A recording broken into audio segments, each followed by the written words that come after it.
Good morning. Hello, everybody. Welcome. Hopefully, everyone's having a good start to your CVC. Hopefully, you're having a good day. Yeah, welcome to the live stream. Just gonna be doing some personal reward CVC today, and yeah, it's gonna be. I think it's gonna be a big one here. We got Gods and Legends 2, 112 trophies here, and then of course up against their Panda squad here. It's going to be a big one, I think, or at least going to be pretty competitive. Make sure you guys grab your clan quest. As always, always forget these, but always try to grab these so you guys at least get some coins coming in. Um, let me grab a quest first. Which one? Easy one. Easy one. Finish top 3. This is probably doable. I like to pick ones where I don't really have to think about it and they just kind of happen. What is it? Decrease speed? No. Block revive. 5 epic champions. I don't know if I'm going to be getting 5 epic champions anytime soon. Epic void. I don't have a broad mod of fuse for that. Maybe just this spider one. Yeah, that's fine. And then the last one, Chimera. That's the auto. Easy one. Check out the shop. Mythical charms. Grab those. Void shard for sure. Chaos ores for sure. These stupid rare mats. Sure. I usually skip this gear here. It's just not that great. What the heck? Why is it 6 star, 6 star? 6 star. What's the difference here? Both the same. Why is it 6 star, 6 star? Is it rarity difference? I don't know. I never buy this gear. It's just not good enough. You have to roll pretty crazy to for it to be used. Hey, what's up, everyone? Good morning. Yeah, good morning, everybody. Welcome. Oh, thank you. Yeah, pretty good. That was a good video, eh? That was a pretty good video. I really thought, yeah, it was something different. Something different. Yeah, good game. Yeah, GG, GG, everybody. Good morning. Yeah, it's uh, it's 4:45 in the morning for me, so it is actually morning. So, okay, I haven't done any of my dailies yet, so I'm just probably gonna dive into it here. Let's do some. I have to play on my other account, so we doing 2 counts here today. Let's do our tag team stuff. Good morning. How are we doing today? Pretty good. Pretty good. Like I said, it's pretty early. It's 4:45 in the morning. Yeah, pretty good.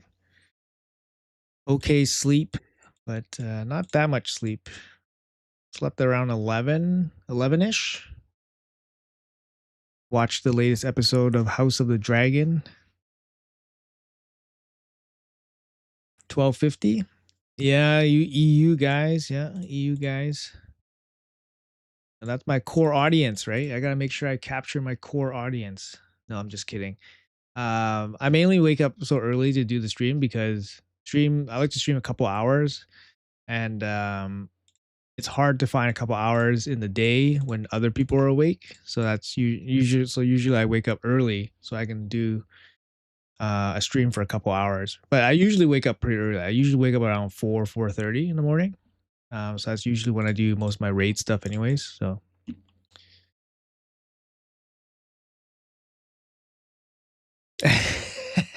yeah, Nublet, you're my core audience. Nothing better than raid in the AM in a quiet house. Yes, yes. I got my coffee here. So yeah, and yeah, some raid, nice and quiet.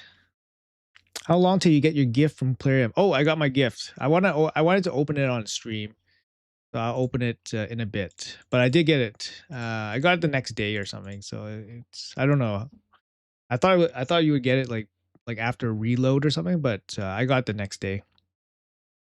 At what time do you sleep? I sleep around 11, 10:30, 11. So I sleep about 5 to 6 hours a day. That's pretty much all I get on a normal day. I'm actually off work right now, so I'm sleeping in a little bit later, but honestly, I don't really sleep in that much. Like my sleep in is like 7 a.m. So 2 p.m. Okay. Too many characters in House of the Dragon.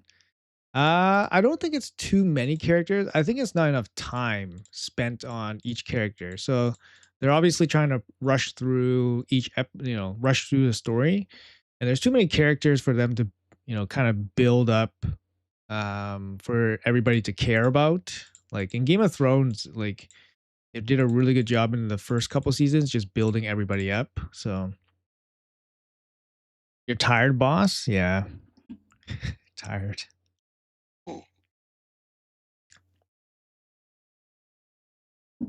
How's your Neve built stat wise? I can show you my Neve. Yeah. Neve is one of my favorite characters, one of the most impactful characters I pulled in the last 2 years, easily. Crazy sweat yesterday. Yeah, GG. Just watched your vid. That was a sweat, leaving it 10 minutes until the end. That's what is gonna happen. That's what they're gonna do. I knew it was gonna come. I have to be vigilant. That's the thing. Like if you wanted it, you had to be vigilant for that champion. I was hoping that it would have just been easy and just nothing would have happened because I had a pretty good lead, right? Like I had 19 over 10. 10 was the second place.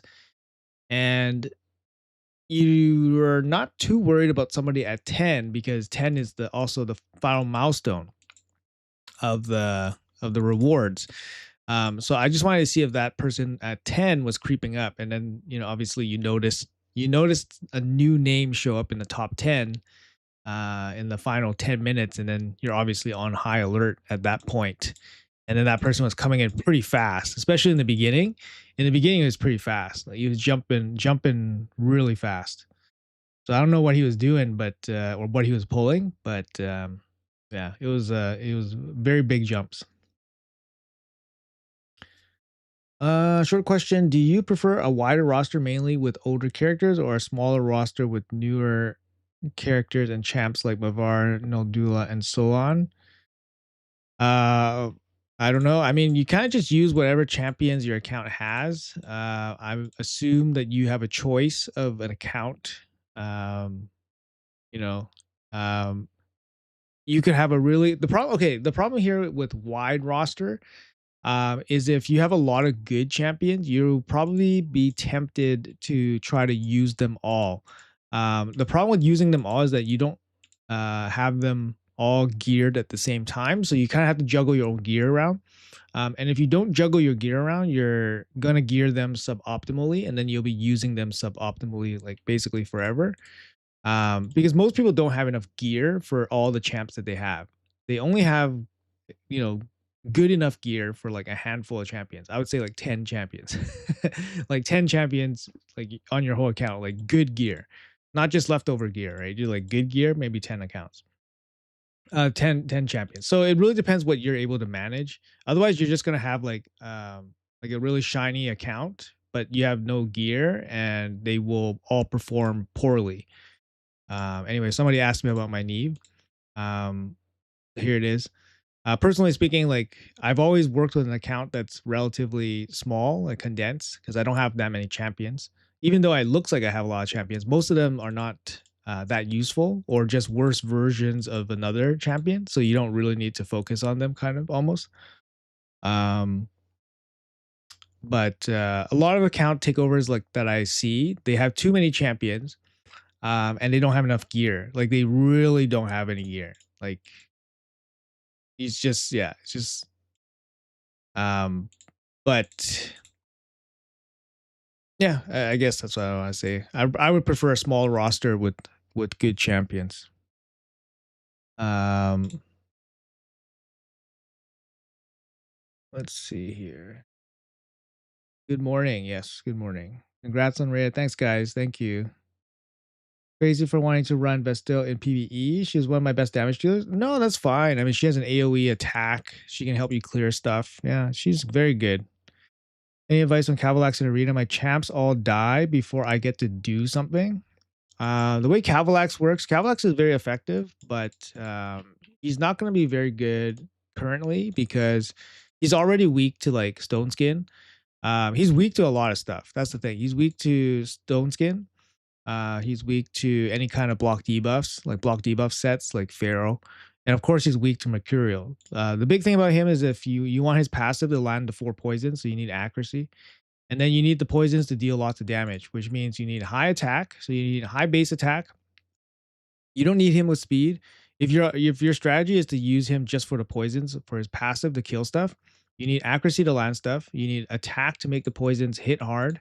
If you're using him for arena, you need lethal dose to boost your poison damage, and then you need this a rack elixir to boost the damage of your poison. So this is like, this is what I would use for like arena, like, but I don't use him anymore because he's just not very good in arena. There's just too many things that counter him now.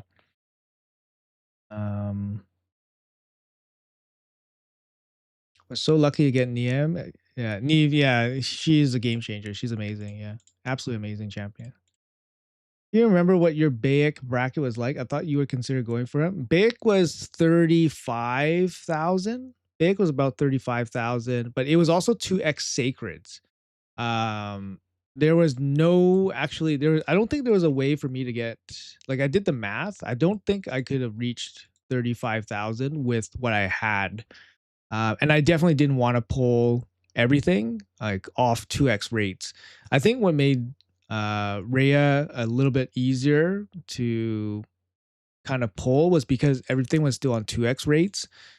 So I didn't feel so bad about it. But if I had to pull everything on my account for non 2x rates for Baek at 35,000, like my sacreds would have been gone because I would have had to pull for the 2x rates because, your ancients would not be worth that much value.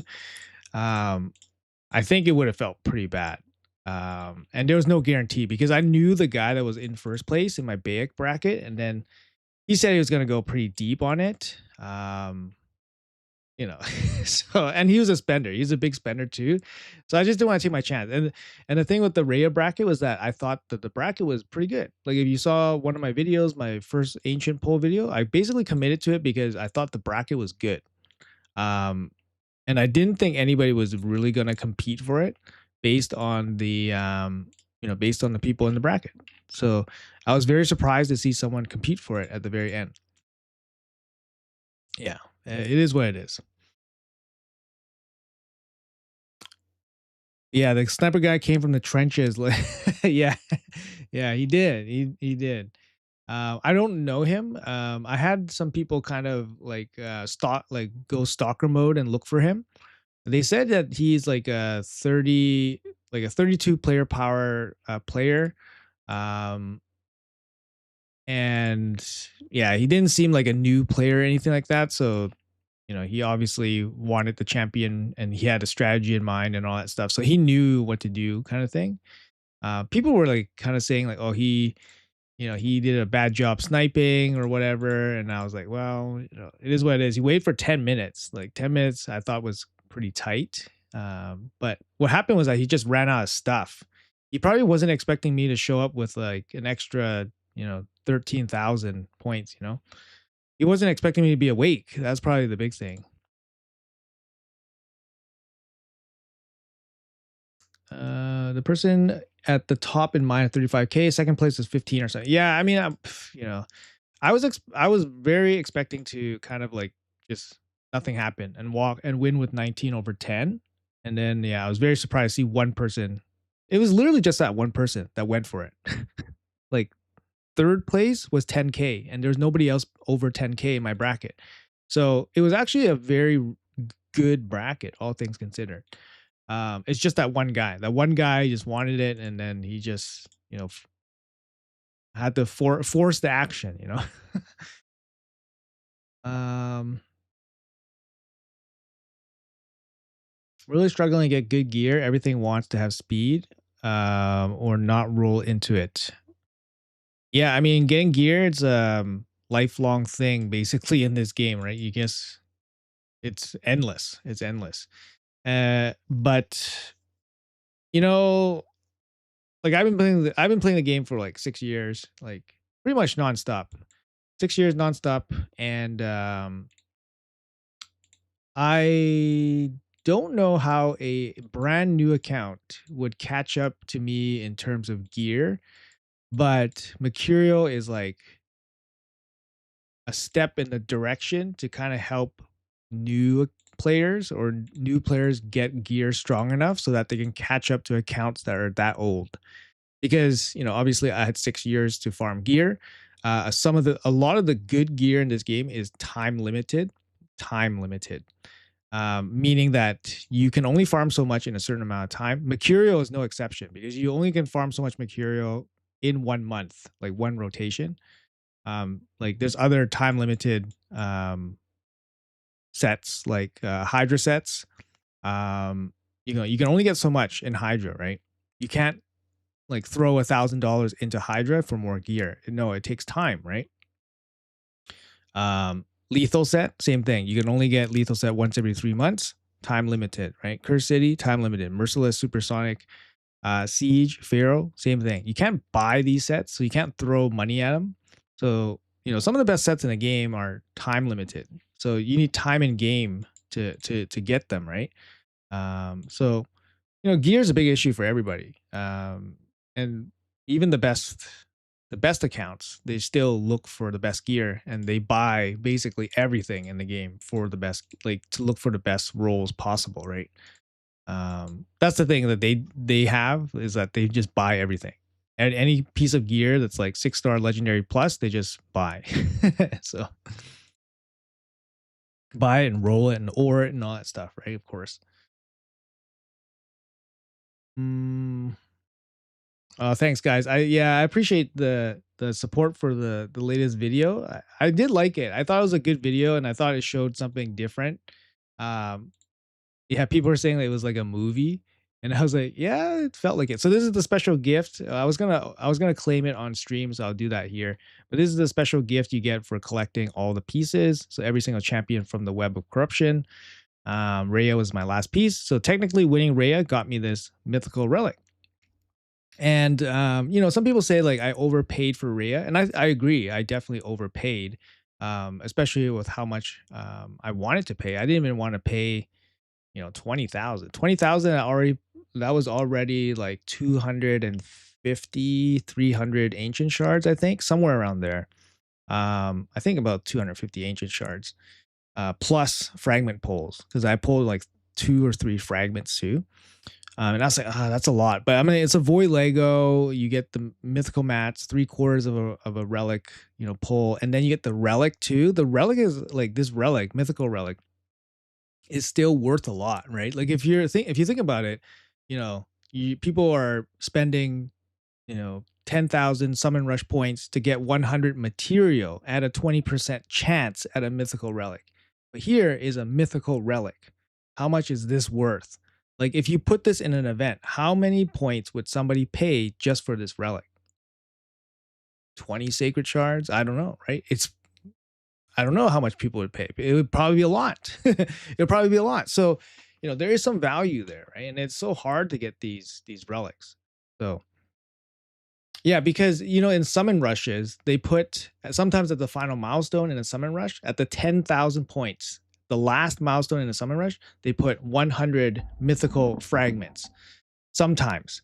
And then people would go for that just for the opportunity to roll, get a 20% roll, you know, for a chance at a mythical. But in this case, it's a mythical relic, right? So, um, yeah, I don't know.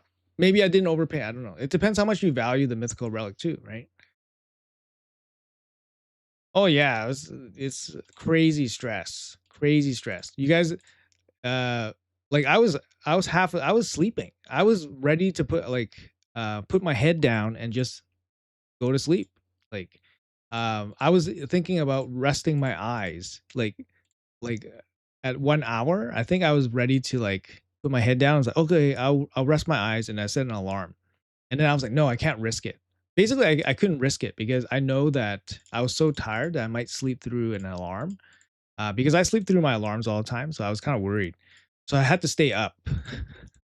I had to stay up, but I was so tired I couldn't really do anything. And then sometimes when you're playing raid and you're just like, I'm so tired. I don't really want to look at stuff. Like I know I'm like, oh, I'm supposed to gear cleanse myself, blah blah blah. There's always stuff to do in raid, but some stuff is just so like mind numbing that if you do it, you're just gonna fall asleep. So I was just like, I stayed out. I like watched some YouTube videos, and then yeah, and then when stuff started happening, like I woke up like right away. It was like crazy. Like I could feel my like adrenaline. I could really feel it. Um, so it was pretty big change, and it was cool to see on video like that physical change. It was funny, and it was big stress, of course, right? I was considering going for Rhea, but my bracket shot away up to 26K in the last hour. I stopped at 10K, decided not to follow the two competing. I have enough to build anyways. Yeah, that's good. I mean, you got the 10K and then you like basically stopped. That's good, right? Before it got super crazy. So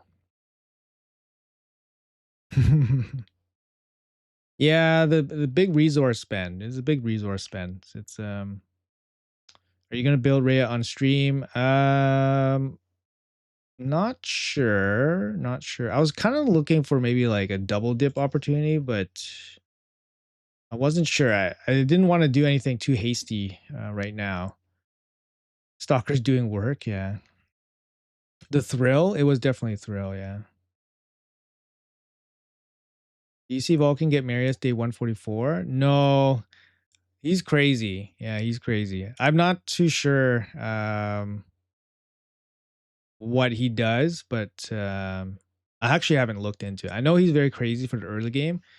But I would be curious what he did for the 144 or how his journey was or what his polls were or what he did. That would be pretty good. Please, can you let what is better, Crown or Covetous on Rhea? Oh, Crown or Covetous? People like what is it? People like the Covetous because it does give you an extra buff. It gives you the shatter buff, so that because Rhea has a passive that if she had three buffs or more, she does more damage. This is the better relic, like overall for overall champions. This one, um, I'm not sure. I might prefer the speed on this. The speed is very significant. 24 versus 0. So the speed is pretty significant. Also, the gem slots are better. You get 2 diamonds on this one. It's just way better. Um, like for example, I pulled a crown on my alt count, and yeah, the 2 diamond slots are really good. I want to wait for a training tournament, but there's nothing. I think training starts tomorrow or 2 days from now. Damn, 2 days from now. That sucks. Uh, let's see. Did you see? How many faction war stars am I at? I'm at 815. I'm not quite there. I'm at 20. I'm at stage 21 on all the factions except for Ogren tribes. So this reviver fusion is going to be huge for me. After I get the reviver, I'm probably going to go to stage 21. And then yeah, everything's at 21. It's just spending the time to 3-star everything. It's You're always falling asleep. The adrenaline, yeah. You answered me before you got to mine. Okay. Can't tell if champion training starts after or 1 or 2 before it ends. Oh, I see. Yeah, usually I'm not awake at the end of CBC, so I'm probably not going to bother with the training. I do have a couple of champions that I need to build out like mastery wise. I think. Who do I need to build out? I want to play with Cirsa. So I probably need to build masteries for her. Volin, I want to build out too. Mm, and then of course Rhea. Rhea, I want to put masteries on. I don't know. I probably have to do it later anyways. Oh, we have to do some stuff here. I haven't done any of my dailies, so we have to do my dailies here. I saved all my dailies for CVC. Get some extra points. Then we can jump into Grim Forest. I saved all my energy here, so we'll just pick up some of the energy because we need to finish off the Reyes dungeon. I don't.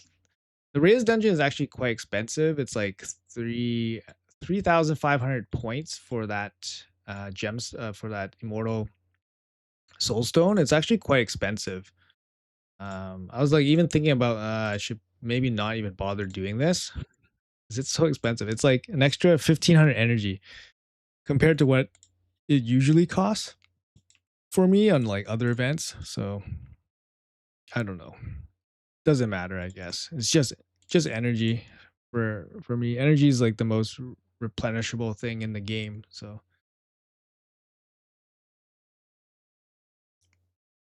Vulcan soloed the game with Pelops. Oh, okay. Okay. Yeah, he's a big Pelops fan. So I mean you can't really argue with his success with Pelops. So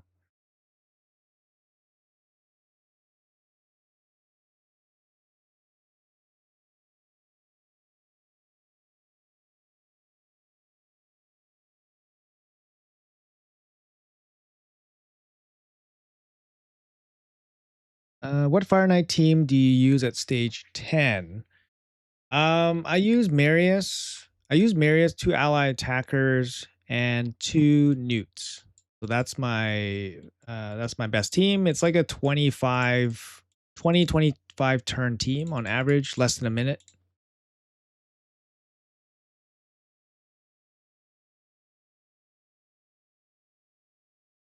Do you win any champion chase similar to Rhea before? I did win. There was a winner take all for Torment back in the day. I don't know if you guys were playing back then. Some of you guys might have been, but it was probably at least 4 years ago. At least 4 years ago. And there was a champion chase with Torment as the winner. And Torment back then was really strong. This is before Stone Skin was in the game. So Torment was really strong. So they put him up as a winner take all, and I ended up winning that. And it was the same kind of situation where I was leading and someone was trying to snipe me, and I basically held him off in the last couple minutes. And that one cost me like 20, 25. It was like mid 20s in terms of overall cost. So it wasn't so bad. I don't remember what it was, whether it was a 2x or something. It must have been a 2x like void or something.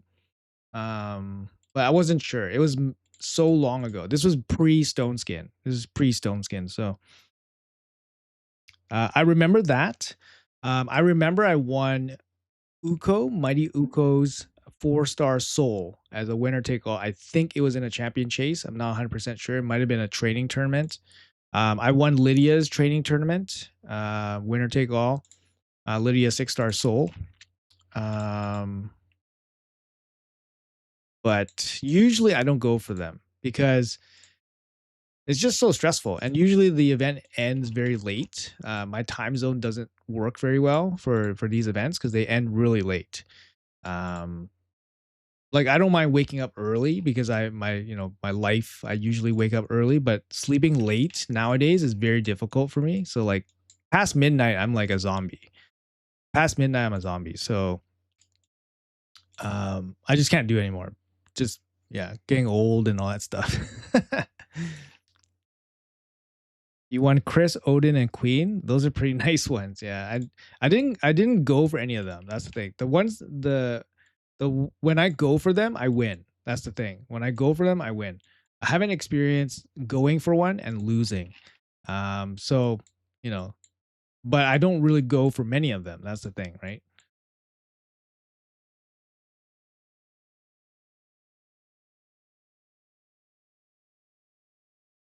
Um, I should have went for Odin. I remember my bracket for Odin was actually very reasonable. It was like 15, it was like 16 or 17,000. But for some reason, I didn't want to go for it. I even did like the calculations on how much points I could get, how many points I could, how many points I could make going for Odin. And then in the end, I decided to pass on it mainly because I didn't want to stress about it, and I didn't think Odin was gonna be like somebody I would miss. But in hindsight, obviously, I would hella miss Odin. And I still miss Odin. I don't have Odin on my account, like on my main account. I have Odin on my alt account. I just recently pulled him, and he's amazing, of course, right? But um, yeah, it's at that time I didn't really think too much about it. But yeah, and then Bayek was just too expensive right away, so I didn't bother with Bayek.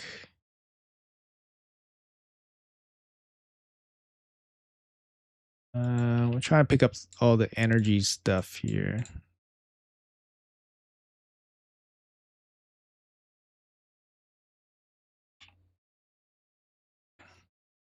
He said basically Mavar fusion was extremely clutch and Creoden. Okay, yeah, Mavar was a crazy fusion because it allows you to do so much. She's so good, right? Oh, that's really good. That's good to hear. Yeah, he had some. Then he must have gotten some good fusions too. Yeah. Sometimes we forget how much that plays a part in these kind of speed runs, speed trials for milestones. Um, yeah, you need good RNG on the fusions too, right? If you get a couple bad fusions in there, you're not going to make as much progress because your fusions were so bad or not helpful, right? What if he just got a bunch of shitty damage dealing, fusions like Hansel or something like Gretel, sorry. A bunch of Hansels and Gretels, right? Just one dimensional kind of like damage dealing champions. It's not going to get the same amount of progress as a Mavara, right? Any chances to get the 5-star soul? I think a 5-star soul event for Rhea should come. It should come, but I don't know how. It might be a winner take all for maybe a winner take all for a training tournament. You know what I mean? Like it could be something like that. I wouldn't be surprised if it's a winner take all. Yeah, for a training tournament. They could potentially put Heroes Path at some point, but it has to come pretty soon. Like it has to come maybe like this weekend. Um, just because the whole web of corruption thing, I think is ending. I think it's ending on the 5th or 6th or something.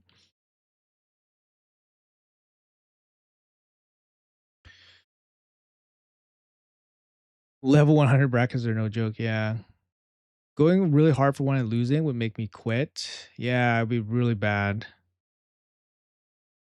Not going for many because the bracket is too strong or the champion's not worth. It's usually the champion's too strong. Like there's but honestly, like I said, I skipped Odin and I kind of regret it because at that time I just didn't want to bother with it. I was like, oh, I gotta fight this guy, and then I just decided just wasn't gonna bother with it. Um, and then everything else was just like way too expensive. Like it's just yeah. And for some reason, like I just decided on Rhea. I was like, oh, this bracket looks decent. I just thought the bracket was good.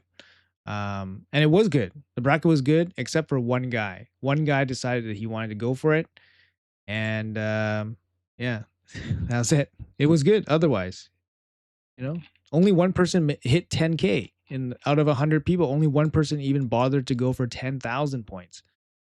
So it was a good bracket. Um, but yeah, we had one dude that wanted to do something, you know. So, but otherwise, it was good. So it's probably like bracket selection on my part. Um, I thought it was a good bracket, and I went for it, and then one dude came out of nowhere. So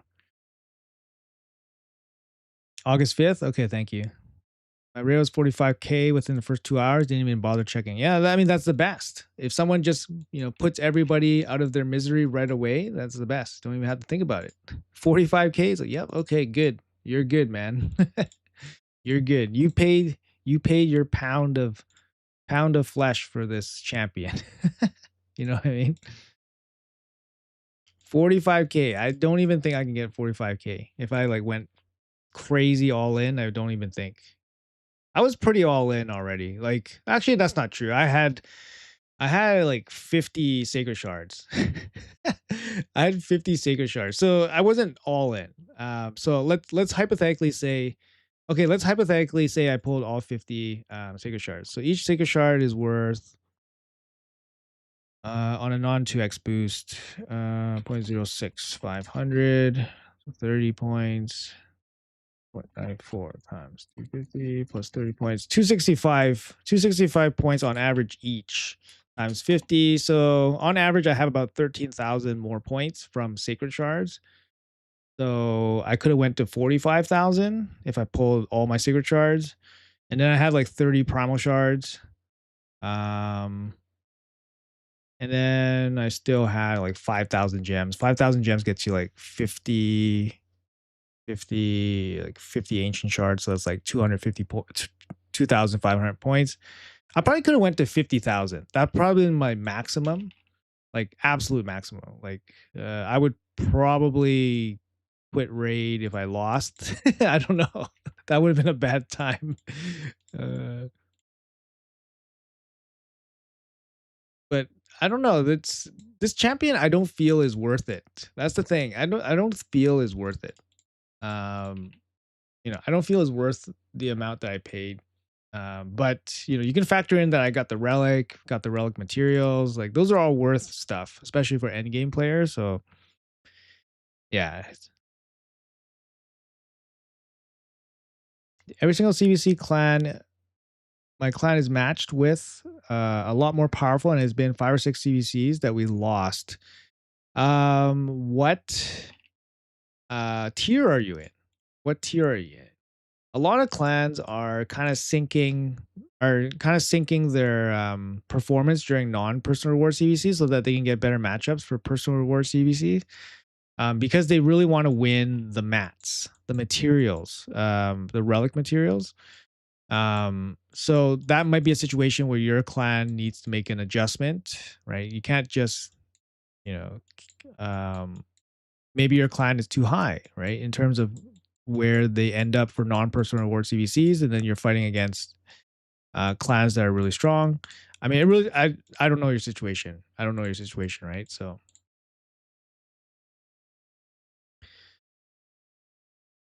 would you quit if you have lost? I can't quit. I'm a content creator, right? So it's like kind of like my job almost. It's not really my job. The thing is I have a full-time job myself, right? Like so I work a regular full-time job. I don't know if you guys all know that. So I work a regular job too. Um so, you know, um so I basically play, like I make content on the side. It's like a just a hobby. It's not my job, but I probably would still keep playing. It just it just would feel bad. Maybe I'd take a day or two off or something, but it would just feel bad, right? Like, you spend all that, you lose. Like the other guy probably feels terrible, right? Um yeah, the other guy probably feels really bad. So anyways, we'll collect this right now. Boom. Enjoy your gifts. Got a bunch of gemstones. We got the covetous passion. Covetous passion. All right. I think this is a really weak mythical, but it's not as bad as this. Like this is just absolute dog shit. So this is better than that, but this is better. This would be better than like the Thunderbolt Spear. Like it's better than a legendary. It's definitely better than legendaries, except for like Cascades. But yeah, they needed the crit damage first, not the attack first. I think that's kind of a bit of a nerf on this relic, unfortunately. Um, Sorry, I'm just on my alt account, going through the mission, going through the Grim Forest or whatever. Is a job to have a job on top of your job? Yeah, true. Yo, yo, yo, yo, what's up, man? Yo, real deal in the house, guys. How's Pokemon Life? How's it going? We in tier 3? I mean, it's just probably bad luck. Tier 3. Yeah. Might be worthwhile to check out like another clan even, right?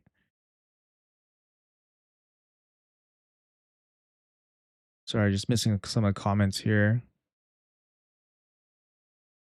Yep, Wolfpack described what I said. Could you make a video about what you can leave uncollected in the game? I mean, like energy, etc.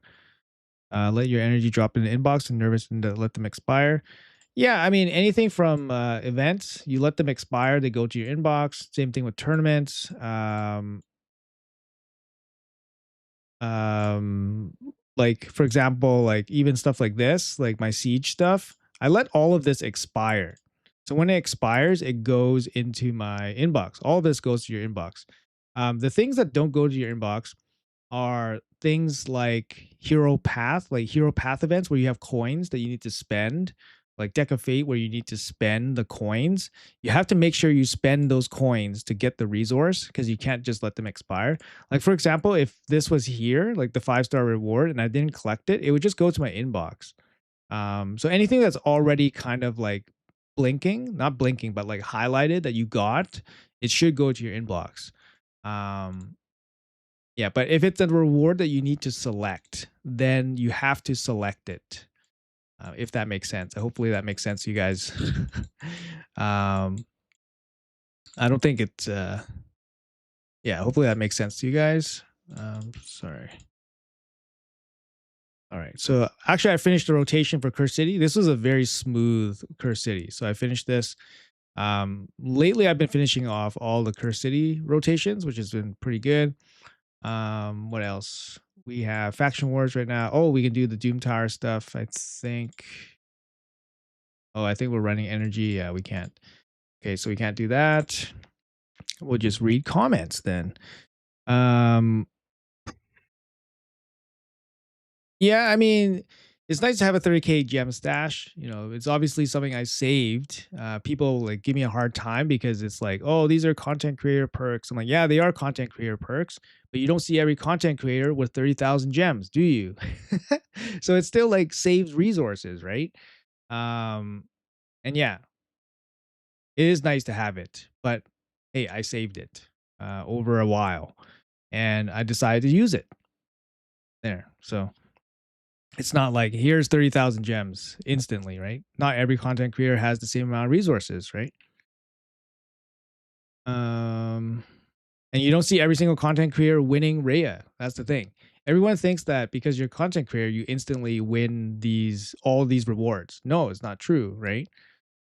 Yes, you have a leg up, and if you already spend like a bajillion dollars in the game, then those content creator rewards, will just add to that.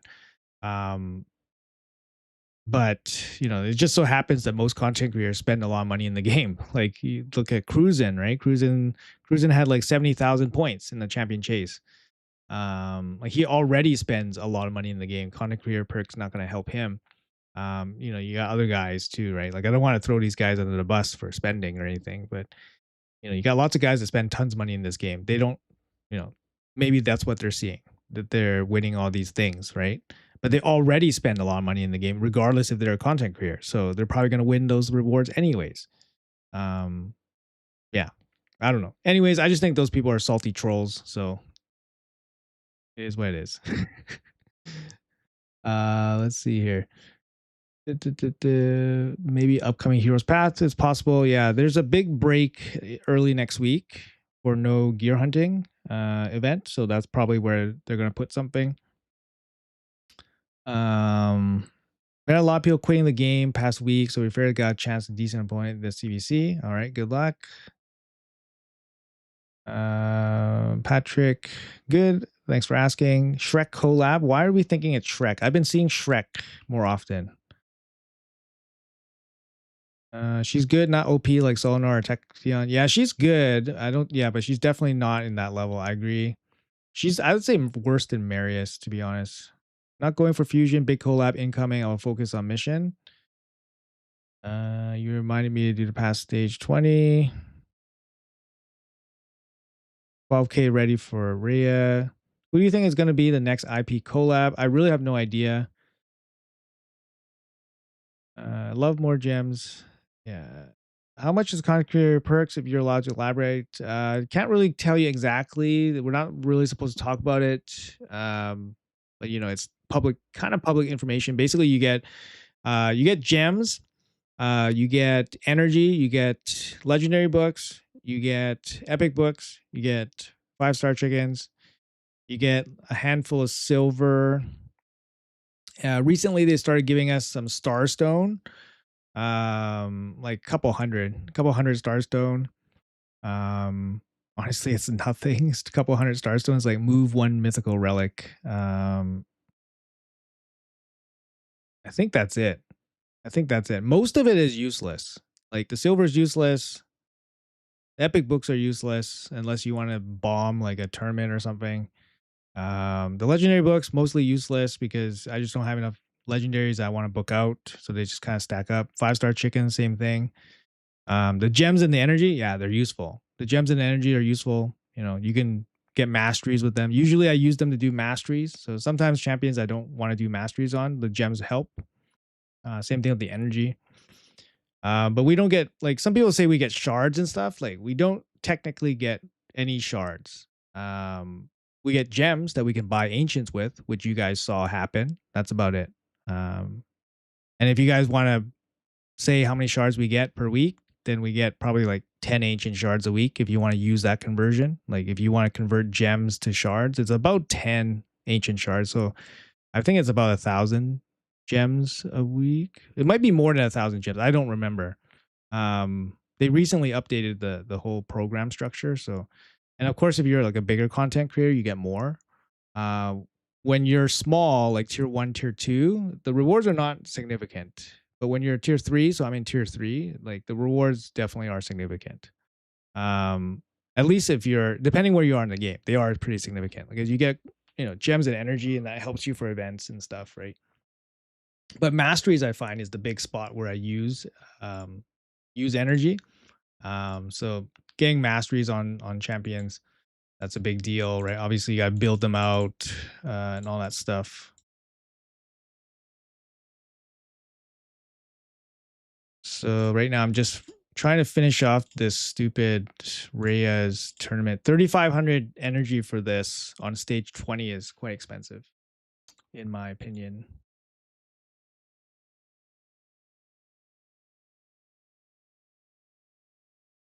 Hello, hello, Street Fighter collab. Oh, that's interesting.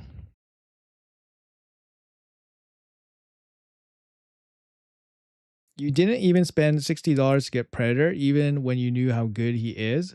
No, it's not about spending money in the game. It's just setting that restriction, and then that's it, right? Just setting that restriction, no wavering. Just being hard disciplined about it. So Narnia collab, interesting. Have you heard something about Mortal Kombat collab? I've heard lots of talk about Mortal Kombat. I've no idea. I don't know. I have no idea what it could be. But if I were to bet money, I would bet a collab is coming. I would bet a collab is coming before the end of the month, in August. Before the end of August, there will be a collab, and I would bet money on that.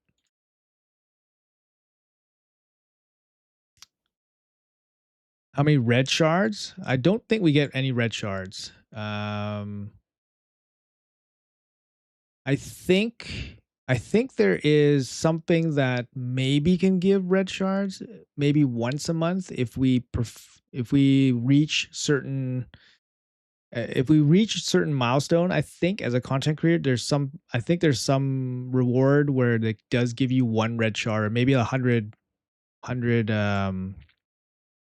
quartz or something. Maybe, I don't know. I don't think you get red shards though from anything. Give you silver. Silver is, I mean, dude, guys, like if you guys were playing like before last year's, it cost silver to move gear around. Like nowadays, silver is like nothing. It just keeps stacking up.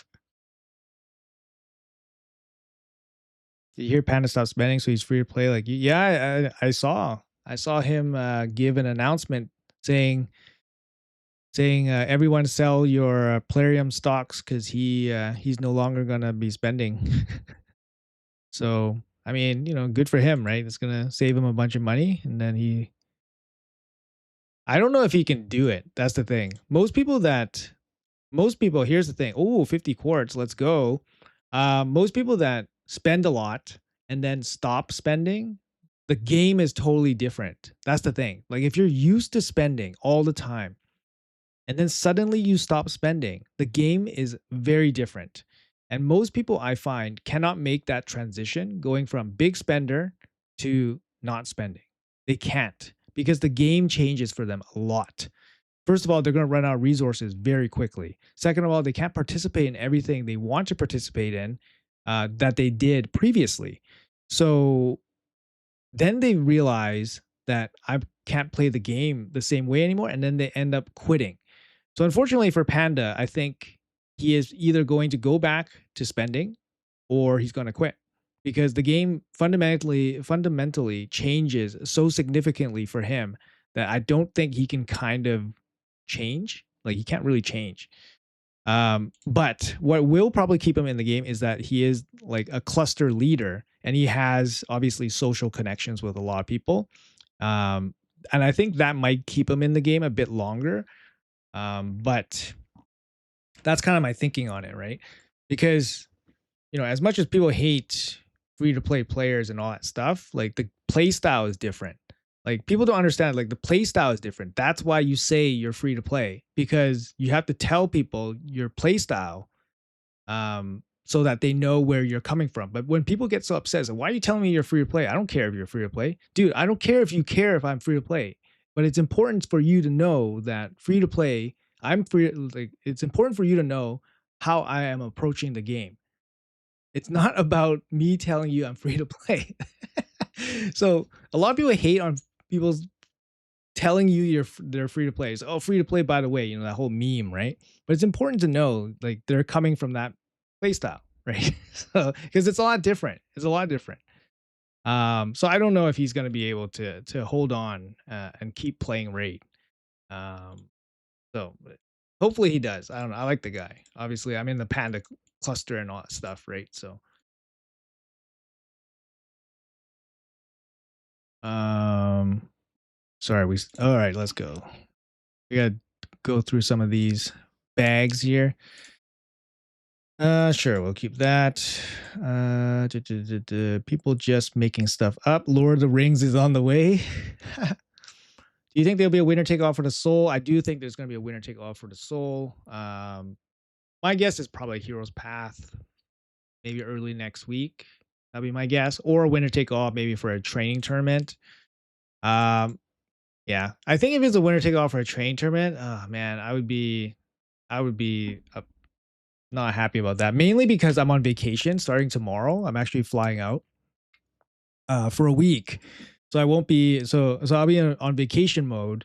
So I won't have like full access to like my PC and all that stuff. So I'll be on my laptop and if you guys seen some of my old laptop videos, my laptop videos are bad. Um, I bet you $400 no collab in August. Is there a way we can confirm that? I don't know. I just think it's good money. I think it's a good money bet that there's a collab happening in August. Have you built Rhea yet? Nope. Hopefully it's something I'm not into, so I can skip. Um, yeah, I don't know. It's probably going to be big. It's probably going to be big based on what the CEO said at the annual shareholders meeting. They said the last half of the year will be big event, lots of events. Um, he won't need drivers for the account. Yeah, he got everything anyways. But the thing is, his account will decay. His account will decay if he doesn't spend on it. If he doesn't spend on it, he won't be keeping up. And this game decays very quickly. And I mean, like basically, like just power creep. But if he has everything already, obviously he's gonna have a head start on everybody for a while, and then people will eventually catch up. So yeah.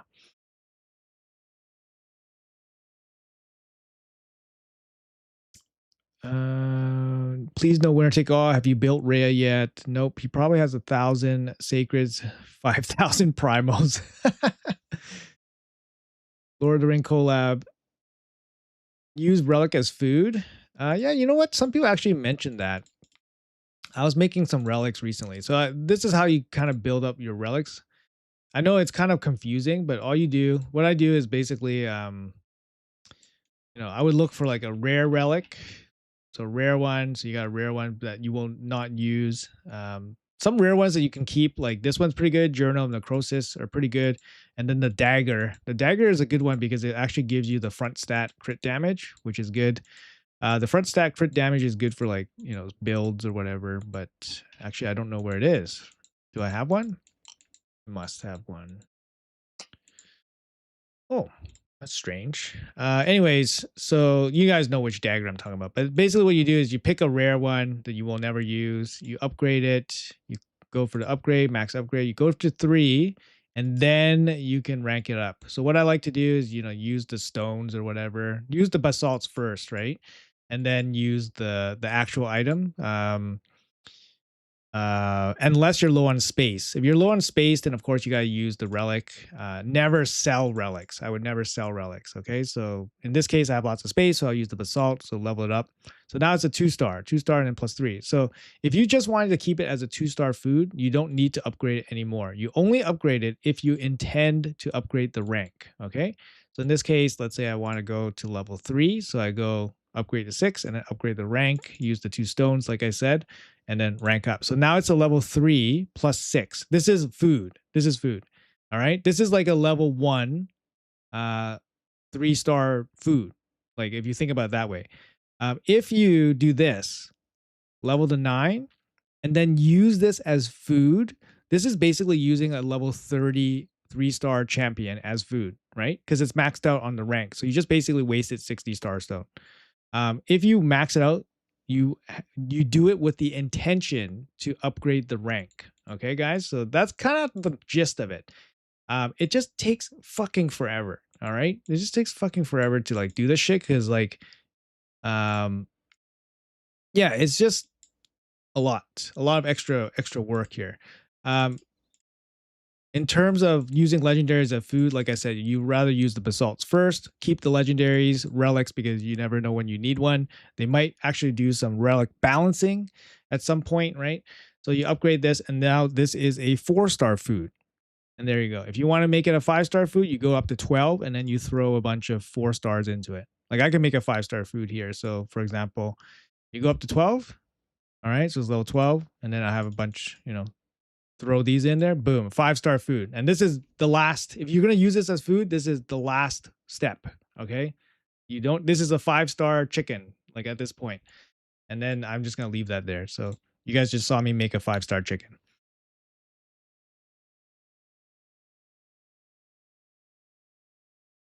Hopefully that helps. What was I doing? Oh yeah, I was doing this. Her soul is in the Prism Soulstone event. That's usually what they do with premium champs.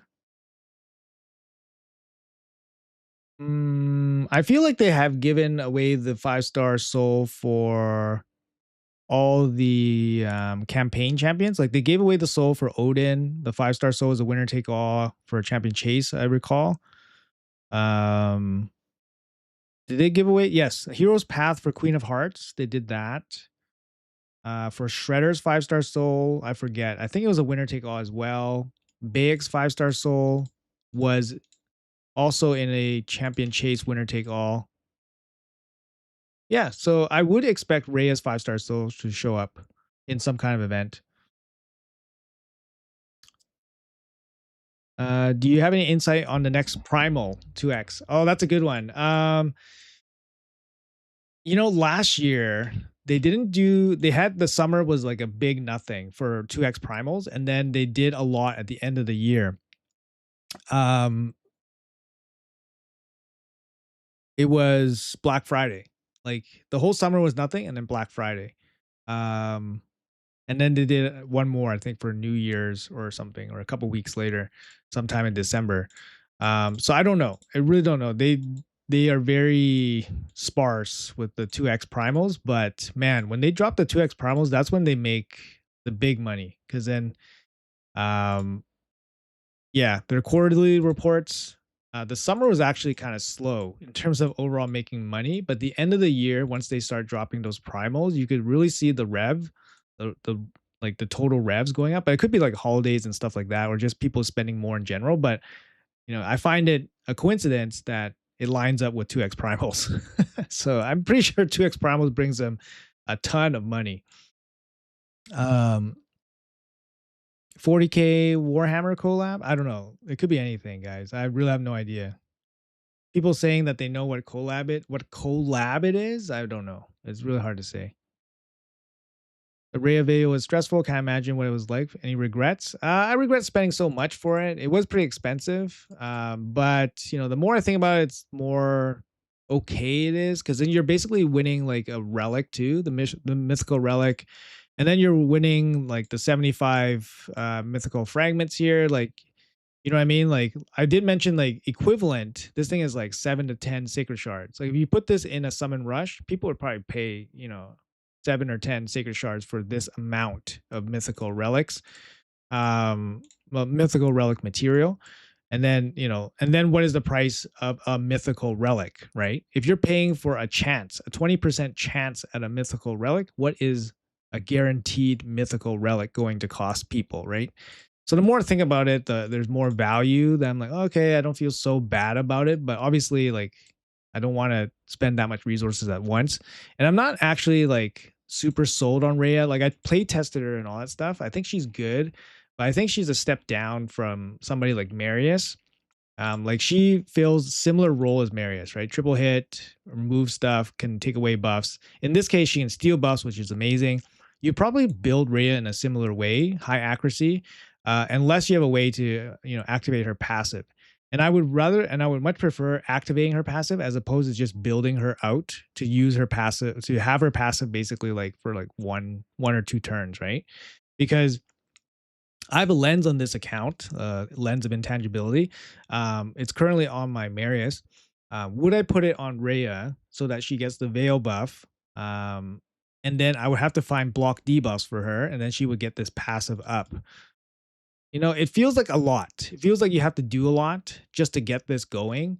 And if it's not a buff that you can repeat from a team member that's with her, then that's going to be it. She's just going to have it and it's going to be gone. And she might not even get a turn with all those buffs because then they might get stripped off.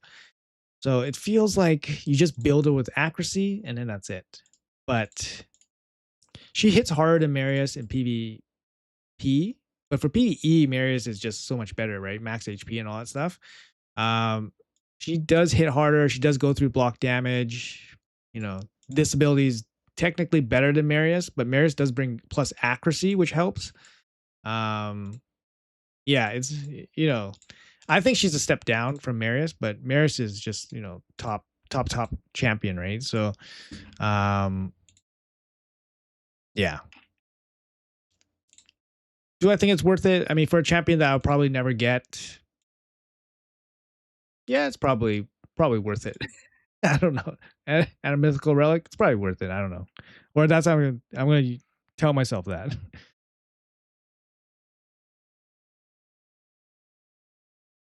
Mm, resources needed to be spent. Yes, that's true. It's true, right? Resources needed to be spent. Resources are saved to be spent. It's true. It's true.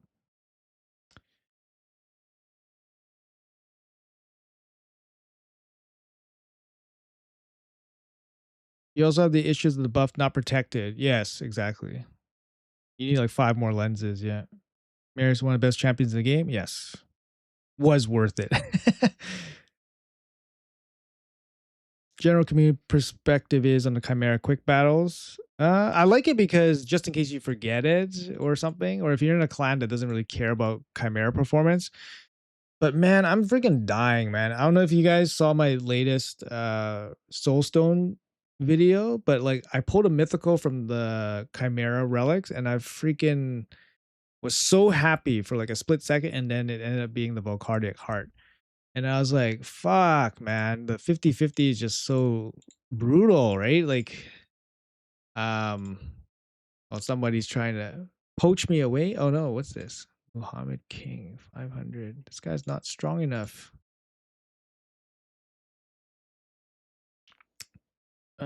Still have. You still have your Alice mythical relic material. I'm a hoarder. Yeah, that's good. I don't know. Wait for the spot. Wait for the best time to use it. I don't know. Some people said you could, if you have the material, you can break it up into 4 crafts.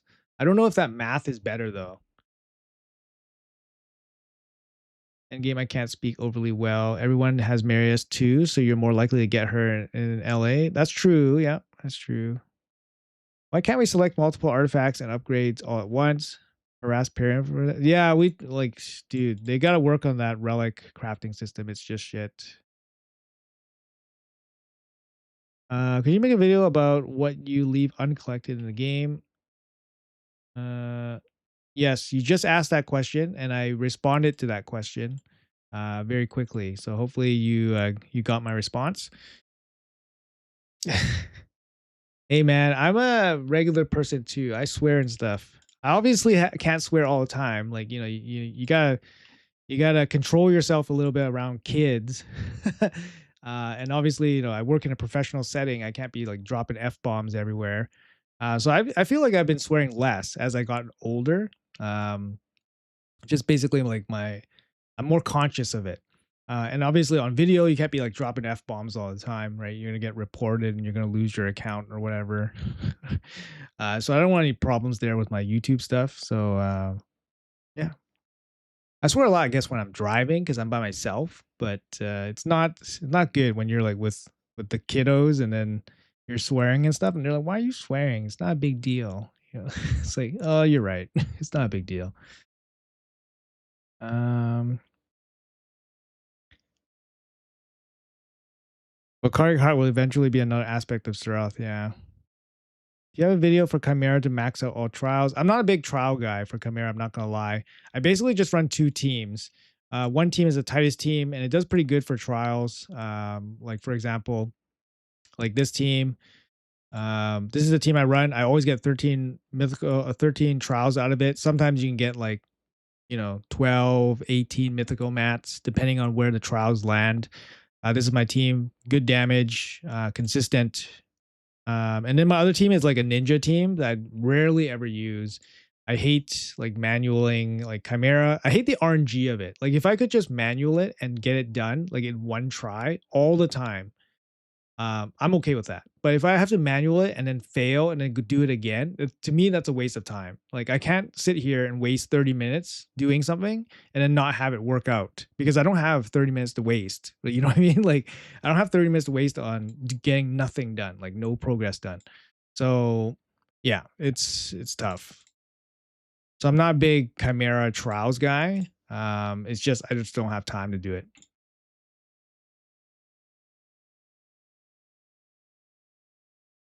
What was I doing? I'm gonna do faction wars in the background, I guess. Dwarves? All right. Dwarves. Dwarves is easy enough for me.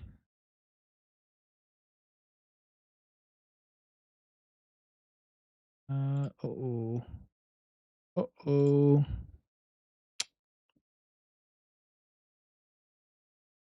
Darn, I must have I changed my tightest build. So I changed my tightest build. Guess we'll use this.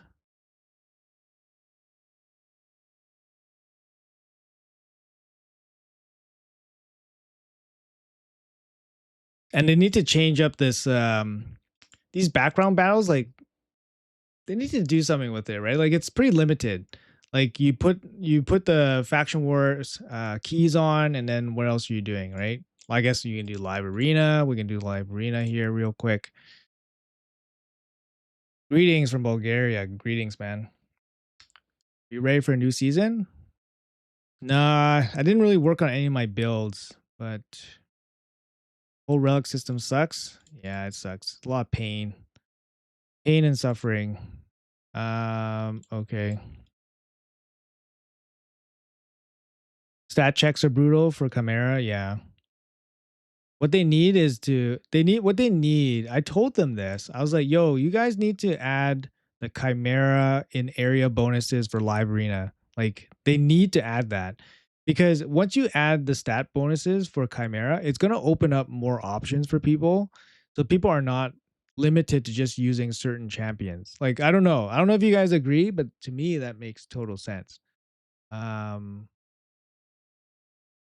I don't know what I'm doing in this fight. So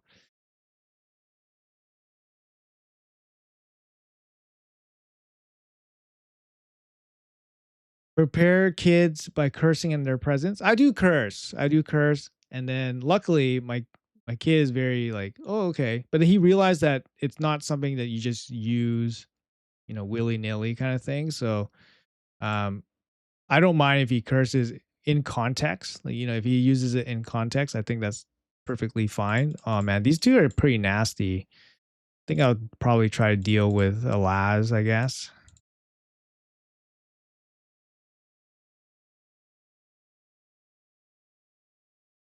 What's the best level of dungeon for getting any 6-star gear? It's hard 10. Hard 10 gives you the highest rates for drop stuff. If you can only do normal difficulty, I would do 24.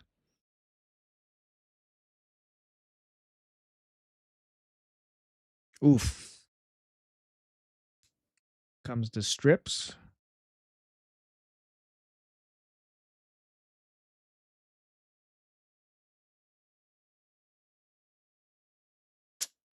I risk getting stunned. Okay, no stun happened.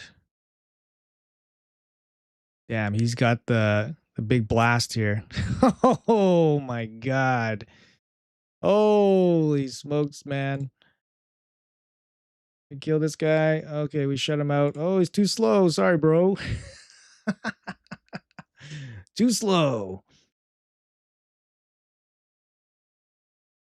Congrats. Thank you. Thank you for the congrats, guys.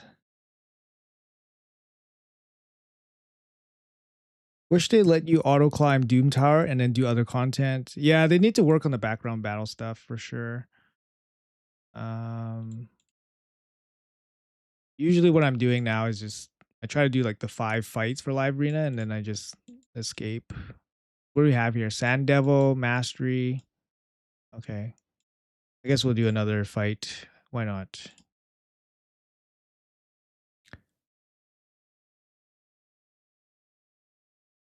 CVC points. Dude, I just bought a 6-star Maria soul on my alt account during CVC and you get no points. Think about that. You don't get points for split souls, right? In CVC. So, it's a 6-star Maria soul just showed up in the shop and I ended up buying it and then you get no points for it. Feels freaking bad.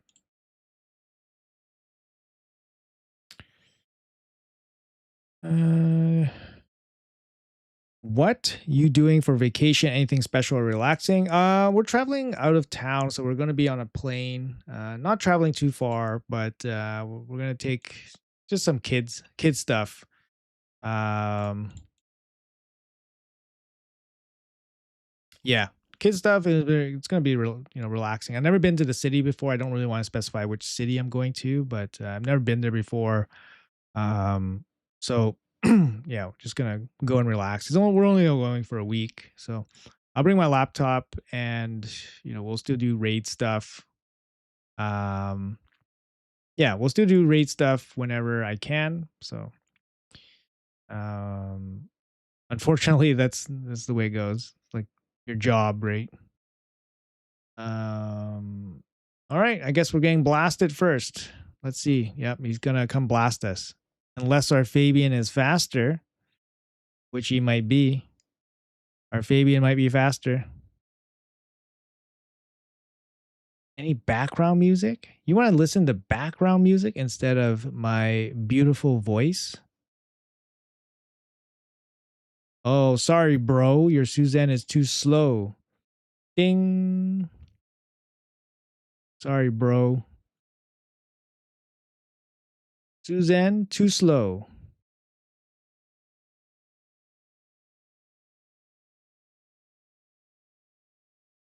And now you're going to get blasted. The crazy thing is we're gonna get blasted too, and we're probably gonna lose everything. That's a standard predator play.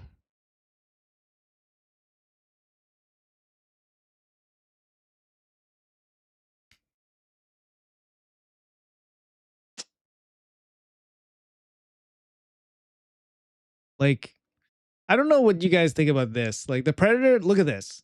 His team is outmatched. His team is outmatched so grossly, right? Look at this. His team is outmatched so grossly. And the predator just kind of just sits there, evades my shit, doesn't die. He takes one turn and he wins. Is that intended good gameplay? Like I have better gear than him. I outsped him. Like, Fabian versus Suzanne, I outsped him. I killed basically every part of his team, and then you got the predator there sitting there for his turn to attack, and he wipes out your entire team. I don't know. Is that not like a little bit infuriating? I don't know. Is that justified? I feel it is justified.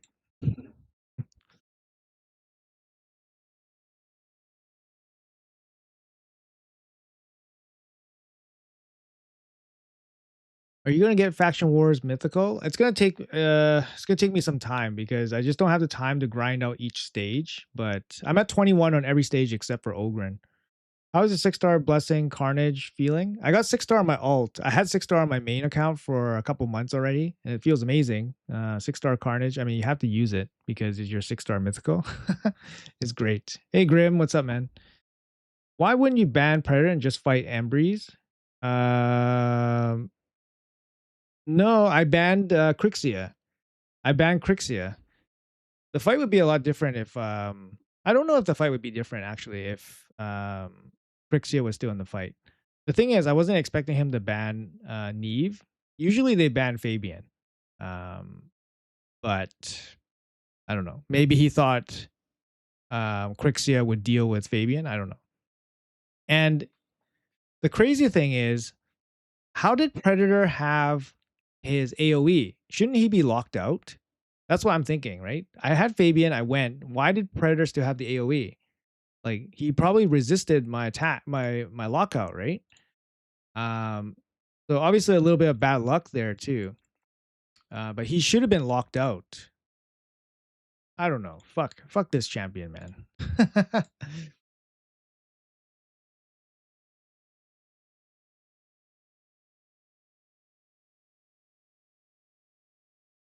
Yeah. Predator after all those kills, yeah, you can't deal with him. He's not as bad as the Sun. No, he's not as bad as the craziest of champions. He's not as bad. No. I agree.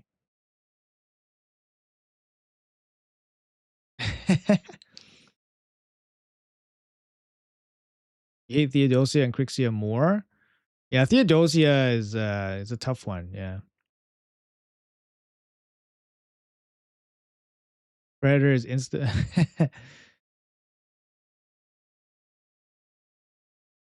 Next gear should counter evade. I don't think evade is a big enough problem for them to make a specific counter to like one champion, but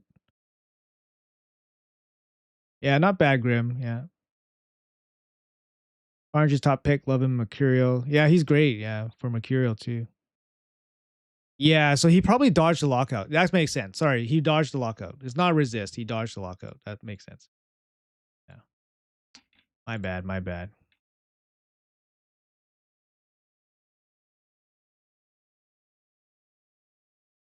Yeah. He dodged the lockout. That makes sense. Ah, crazy, right?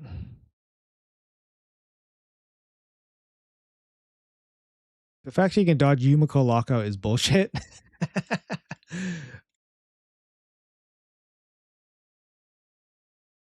You know, some people got the reward for collecting all the champions twice. Yes, I do know that. Plarium's gonna get that back. I'm pretty sure.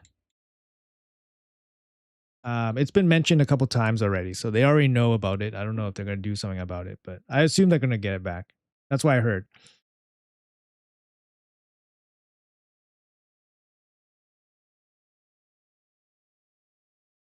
They need to nerf Merc so weak hits count. Can't dodge it.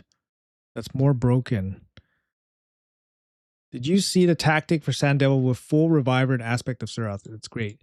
Yeah, actually I did. I actually have a video on it coming up. I spoke to Bronco a bit about it so that he knows that I'm going to make a video on it. But I made the video on it already. I did a bunch of testing with his strategy on the test server with a couple different champions, and um, I learned a lot about it. I actually learned a lot about it that the videos did not go heavily into. So I feel like the video that I will release on this strategy will have much more specifics about how to make a proper team, because I was trying to make it down to 3 champions and then you can run 2 food. Um, but I was running into all sorts of problems, which is good because you start learning about how to properly do it. But if you're running a full team with it, it's way easier. So I think it's a full team kind of comp. It's you can't run food with it, and unfortunately, it's less efficient than running Godseeker and Neri, because Godseeker and Neri, um, it's only 2 champions, right? Godseeker and Neri is only 2 champions. In this case, you have to bring 5 champions, like just for like a really easy smooth run. Um, but yeah, it's good. It's great. It's gonna help people, right? I hate the Sand Devil because it's such a restrictive dungeon. Um, and most people just don't have everything, right? They can't really deal with the Sand Devil easily.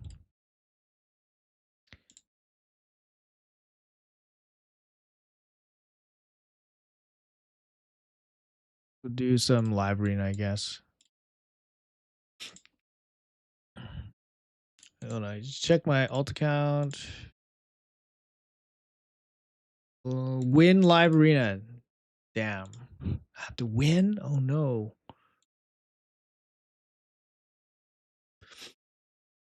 Oh, we got 410 people here. Amazing. This is gotta be like a record for my stream. So hello everybody. Hello everybody. Make sure you guys hit that big button there. It's called the subscribe button.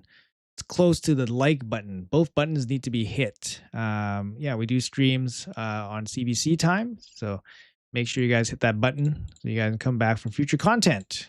And then you guys can jump into the chat. How should I build Podrick for Hydra? Just make him 9-piece protection. That's probably the best gear set for him. 9-piece protection, fast. That's it. You just beat Timmy #1 in LA. My team with Hekaton, Marichka, Galthier, and Varkos. His with Neve, Theodosia, Odin, and Predator. Timmy is in my I think Timmy is in my clan. He might have moved actually, but I think he was recently in my clan. He took Fabian, right? Yeah, okay. Okay, interesting. You picked Bayek. I'm not too worried about Bayek, especially with these 2 champions, because they have pretty high accuracy. Let's go for this champion.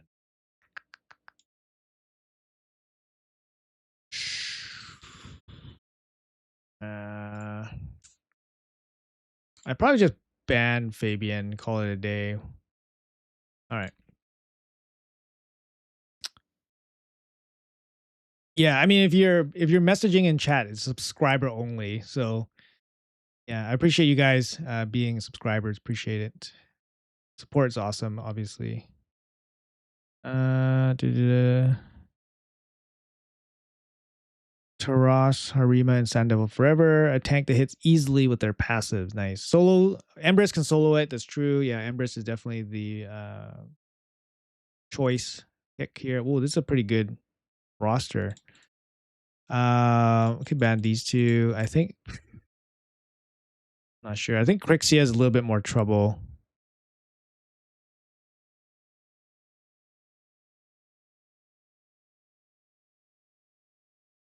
Okay. So I'll play locked out. Okay.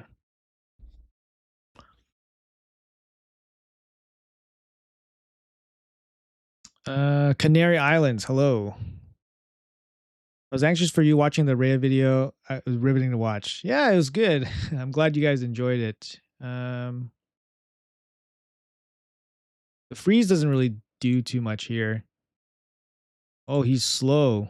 I mean, that makes sense considering that his Fabian was only like 2 stars or something. So,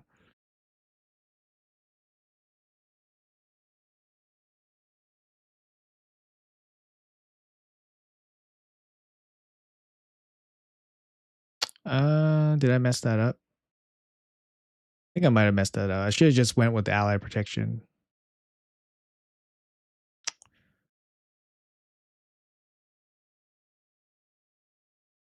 Oh, perfect. And the strip too. GG. Yeah, I mean he has good champs, but he has no gear. That's the thing, right? Like he has good champs, he has no gear. Like he had a 6 star Crixia that I banned, and that's it. But he has no gear. Again, gear is very important, right, in this game. Uh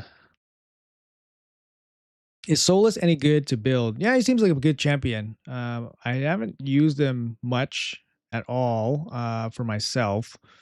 Um He does have some use, I believe, in one-shot teams with Titus for Shogun, I think. Something like that. He seems like a good champion. I think his kit's mostly for Hydra. Then K Mercurial, yeah. Are you going for Solinar tomorrow? No, I don't really chase progressives. Plus, I don't have that many void shards. I only have 8. Well, actually, I have 8, which is surprising. But I actually only have 8 void shards, so it's not a lot. And I don't really want to throw them away right now. Because actually, if you guys don't know what happened, I was chasing Tection because I thought my Mercy was up. I thought my Mercy was up. So I threw some Void Shards to chase Tection on his progressive last week. But what happened was that my tracker was not showing correct information. What happened was that I pulled shards while I was on vacation a couple months ago, and I pulled a legendary, and obviously when you pull on your mobile it's not tracked by your tracker on your PC. So when I came back I didn't update my tracker, so my tracker was showing incorrect Mercy. So needless to say, all those void shards were basically thrown in to chase Tection, and I wasn't close to Mercy, so I did waste a couple void shards there. Like on my alt account I have 40 void shards. That's pretty much where I should be right now, about 40 void shards, but right now I only have 8. So, and my Mercy is not even close. So I don't like chasing progressives outside Mercy because there's no guarantee that you're going to get anything. And that's an easy way to waste a lot of resources. So, um, and I fucked this up too. I fucked up this collecting the souls already. So it's just losing out on points.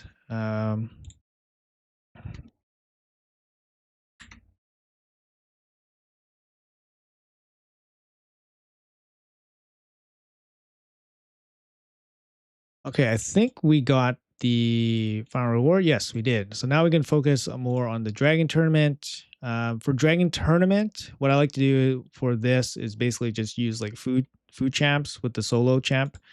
Um, or the other option is to run like 3. So sometimes I run with 3 because 3 is pretty fast. It's way faster than solo champion.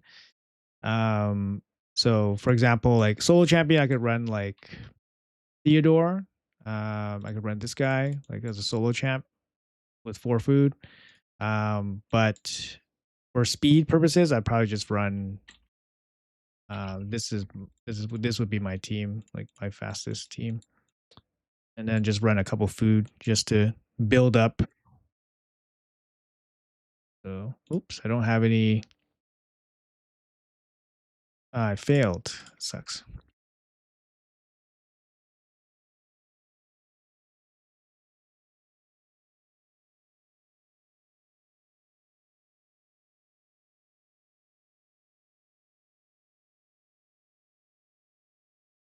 What do you think of Baird the Broad? I just pulled him. Do you think it's better to build Rhea 9-piece Mercurial or Stone Skin Savage? Um, Baird the Broad, I think, is a pretty average champion. He's not bad. I don't think he's bad, but I think he's kind of like average champion. Okay support. He brings provoke and stuff. For Rhea, 9-piece Mercurial, she does bring ignore defense in her kit already, so you don't necessarily need, an ignore defense set. Um, and she does have extra turn mechanics, which can, kind of help out Mercurial's 9-piece Mercurial a little bit. I'm not too sure. I'm not too sure. Not too sure which one I would prefer. I'd probably say Mercurial would be better, just for a consistent protection, because Stone Skin is going to wear off, and then she's going to be pretty vulnerable. You can't rely on her passive being up to protect her, because basically she can die from getting her buff stripped off and all that stuff. So not reliable enough that I would rely on her passive to protect her. So I think my 9-piece Mercurial would probably be better. I don't know what you guys think. You have 133 and you won't chase? Yeah, there you go. Yeah. Solus can be pretty good. He has a pretty good kit for Hydra, yeah.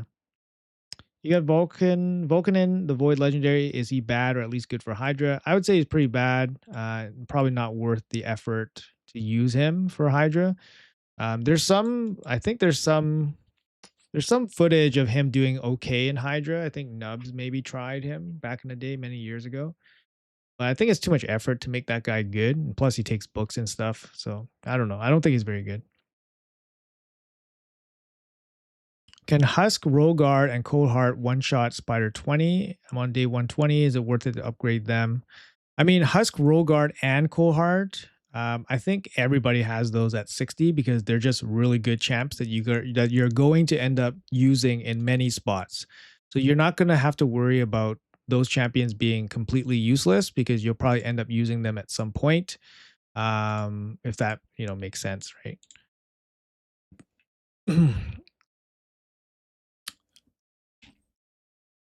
How far are we from here? We're 2,000 points away. Gear enhancement. We gotta level up some gear. And then what's this? Classic reward. Oh, somebody beat us. Somebody beat us at the end. Damn. Somebody sniped us at the end, guys. Sniped us at the end. Okay, let's go. We're done that. Gonna farm dragon. All right. Go. Yeah, we still have to do that. See, got dungeons running, but then I'm done my Grim Forest. I'm done my Curse City keys, and then now what? Now what do we do? I guess we can level up gear. That's a good one. Yeah, we can level up gear. Sure. 6-star Soul Reaper better than 6-star Crushing Rend. For arena, Soul Reaper is better. But for PvE content, Crushing Rend is better for sure. It really depends on what you need or where you use the champion.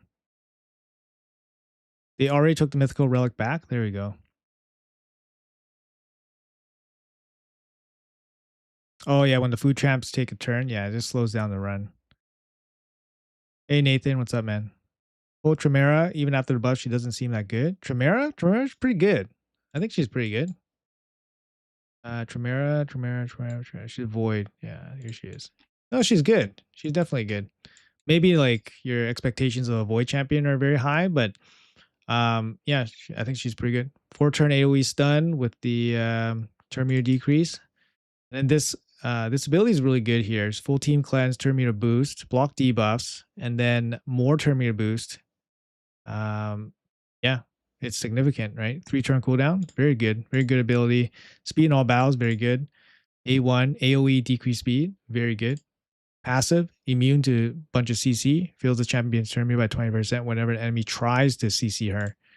So turn meter stuff, AoE stun. This ability I think kind of is less good because it's a 4-turn cooldown, but AoE stun with a turn meter pushback, big turn meter pushback to 30%. But yeah, no, I think she's great. This cleanse ability is amazing. This cleanse ability on a 3-turn cooldown, amazing. But it really depends. I mean, if you got a bunch of mythicals and stuff, and maybe she's not that good, but I think she's great. Yeah, she got a buff not too long ago, maybe a year ago, I want to say. But anyways, if you guys didn't know, they actually added this new filter for this gear stuff. It's actually way better. Like for example, here, I don't know if my head's blocking the thing. Nope, it's not. Okay, so you go to the current and then you just select 0 to 4, and that just shows you all your gear. Now you don't have to worry about this red dot, like selecting the new pieces. Now you just know which pieces you can level up. It's actually really good. I mean, they're just gonna keep improving this, which is really good.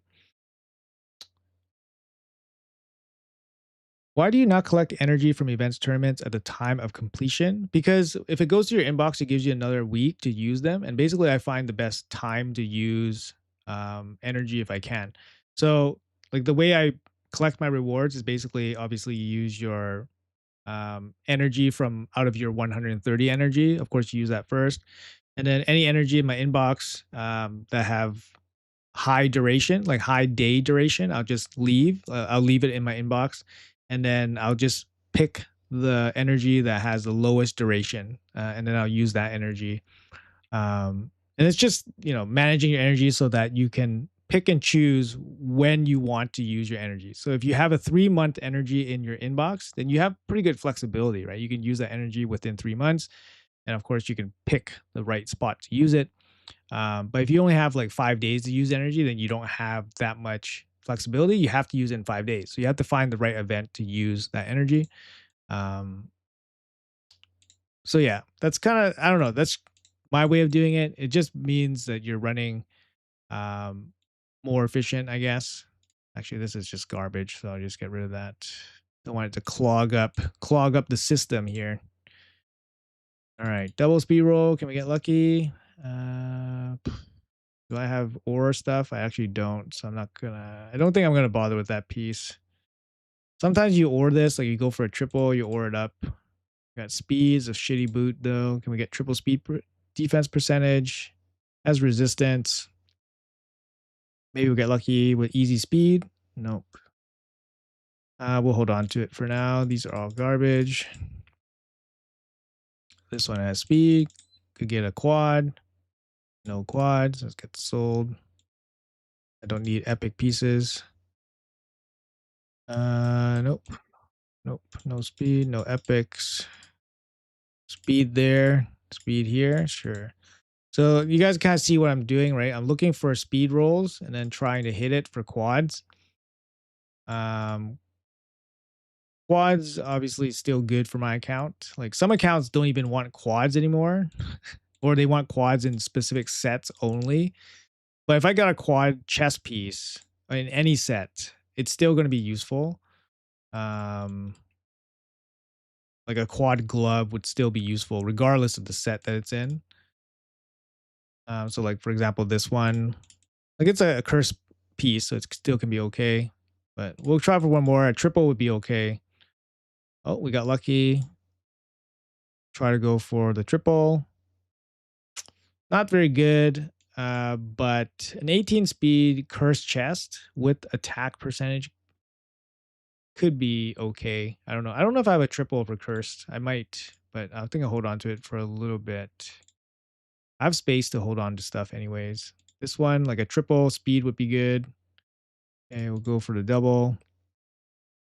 We hit it. It's baiting us into the 16 here.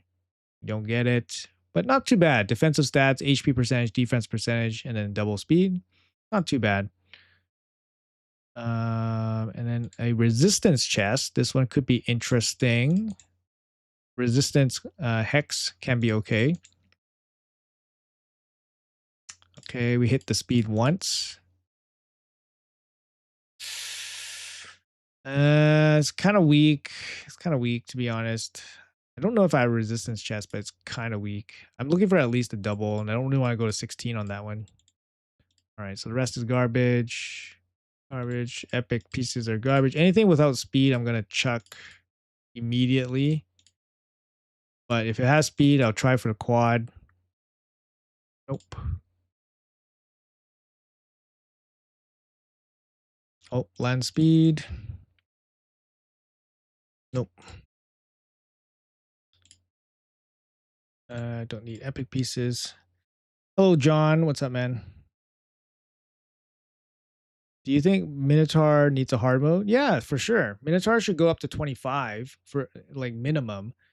And then just give you more scrolls. Make it more difficult to kill shit and then just give you more scrolls. Why not? Like at this point, Minotaur is just whatever content, right? It's like Minotaur is just like it's just a time waste. Like that's literally what it is. Plarium is basically saying, here, spend 800 gems, or you can waste your time doing this dungeon and you'll save a little bit. Like that's literally what it is. There's no reason to, yeah. Uh why do you collect? Imagine how bad it would be to be the dude trying to snipe you for Rhea and exhausting all your resources for nothing. Yes, it would feel pretty bad. Forge time. Actually, that's true. Time to do the forge, actually. I have to go 210 into Mercy. Would probably only use her for faction wars. Where else? I mean, it really depends on your roster, right? Like she probably ends up in your faction wars, but um like the faction has lots of cleansers, lots of CC champions, so she doesn't really stand out. That's the problem with Tromera, I think. So if you don't collect it, it goes to your inbox, even if it's like 50 energy and not full refill. Yes, correct. I completed the last fusion and picked Wix as the champion. Tweeted the team: Titus, Hatter, Krisk, Pelops, and Wix to be damage, one shot clan boss. Nice. Bless me with that gem pack, please. Try my best. Try my best. I already sent the winners, unfortunately. I already sent the winners, so if you didn't get it, then sorry. Or maybe they're late. I don't know. Maybe they're late on it. Hey, Silax, how are you, man? Good morning. Yeah, it's 6:30 in the morning for me. Have you cleaned your gear yet? My gear's pretty clean. I got like 1,400 out of 2,000, so I got lots of space. What are your thoughts on the mythical faction guardians? What player and push back? I thought they think it would be better to add a mythical wish list for the altar of souls instead. Yeah, the wish list would be good. I think that might come down in the future when there's more mythicals. Mythical faction guards, I think, is total bullshit. Like it really only benefits like 100 people, 200 people in the game, and yeah, I don't think anybody wants it, to be honest. Even the whales don't want it because the whales, when they see that, they're like, "Oh fuck!" Like instantly, the biggest whales just gap themselves from like the secondary whales, if that makes sense. So if you add mythical relic, like if you add mythical faction guardians, there's like different tiers of whales, right? Like you have like the omega whales, but right now without mythical faction guardians, like those omega whales, like those god whales are like still in that same group as like smaller whales. But if you add mythical faction guardians, those god whales would be like on another level because just the stat difference will be like so much greater, and even smaller whales will feel like these guys are like unreachable now, like they're literally unreachable. um so who does it really benefit? It gives the game more runway because it means that the little whales will have to spend more to catch up to the omega whales. um but you know nobody wants that, right? Obviously there's a larger percentage of smaller whales than there is the like godly whales. um so even the small whales don't want it because they know that they're going to be so far behind, right? So like I was talking to somebody um Scratch, for example. I'm just going to throw his name out there because he's a spender, he's not shy about it, he has a great account, whatever, right? But he's not a godly whale. He's a whale, but he's not like one of those crazy whales, right? So if they put mythical faction guardians, he would fall like significantly versus the competition that he's playing against, right? So he knows that if they put it, his account gets worse, relatively speaking. Um, so yeah, I think it's something that they'll eventually do, but nobody wants right now. Like, and how does it benefit the regular player base? Like, it doesn't, like at all, right? Unless they start really like allowing mythicals to get acquired more easily, then then we can see something like the current faction guardian system. Um, and people are starting to max that out, like free to play or whatever. But it takes years, right? So mythicals, faction guardians, it's going to add many, many, many years to the runway of this game. But they have to first start giving away the mythicals a little bit easier, right? So right now it's not easy to get the mythicals.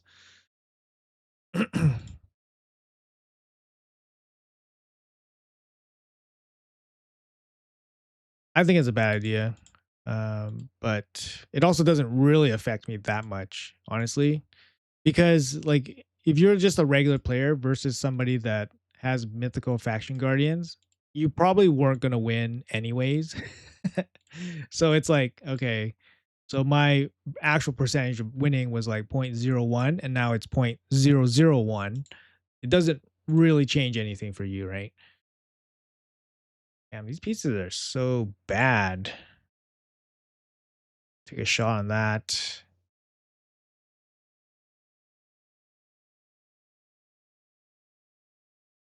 This is a bad piece, but quad speed would still be useful. It's not. It's gone.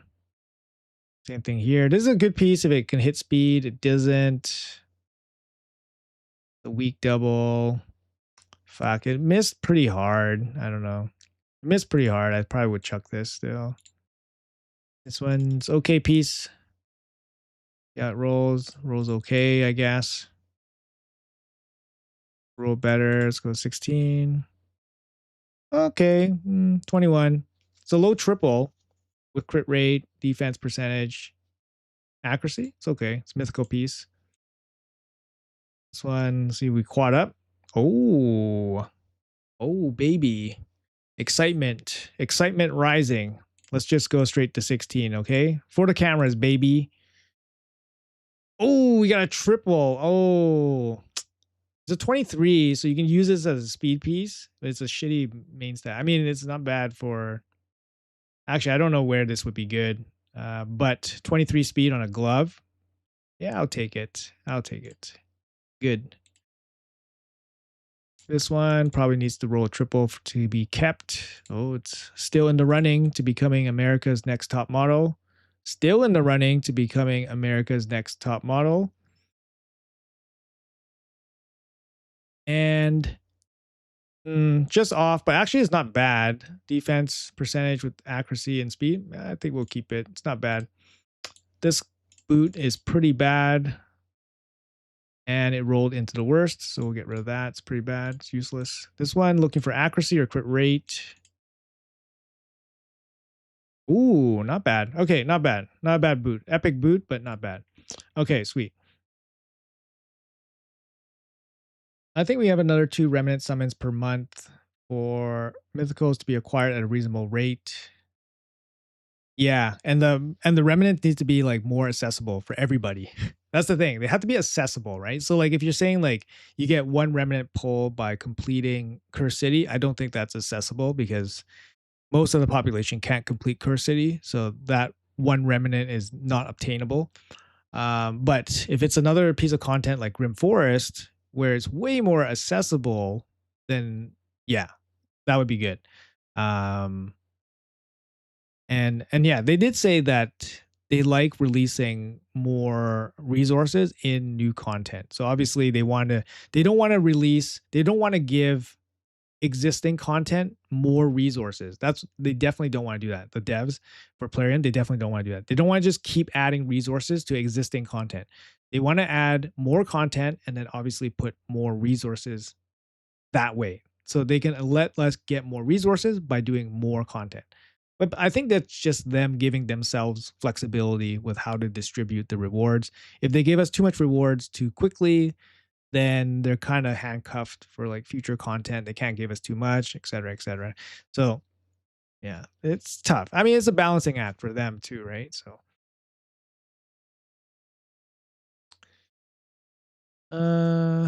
you waiting for a mythical +3 transformation? Oh, +3 transformation. No, I don't think so. I don't think they're gonna do that. I mentioned relic empowerment. That might be something that might happen. You never know. Like it kind of makes sense. I don't know. It feels like it kind of makes sense. Why not? Relic empowerment. you get so many aspects of Suroth. Like, some people getting so many of the same mythicals, um, mythical relics, right? Eventually, you just empower your mythicals, empower your relics.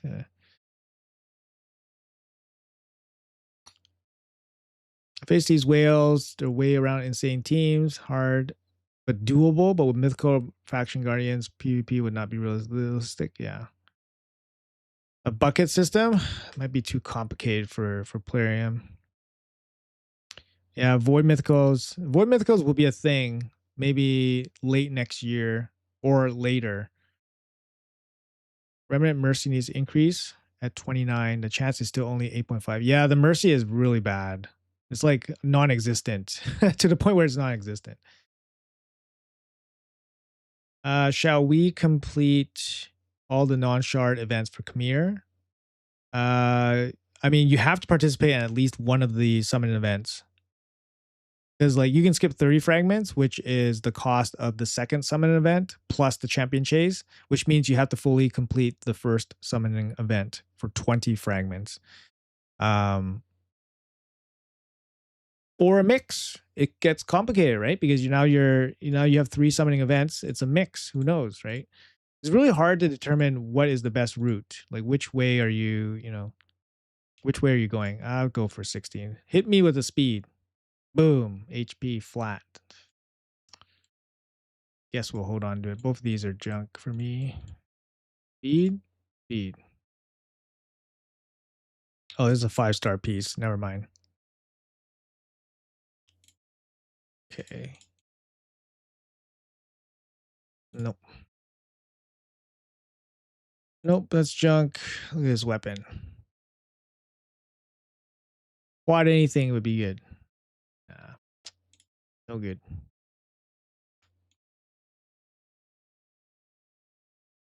Provoke set. Go for the speed.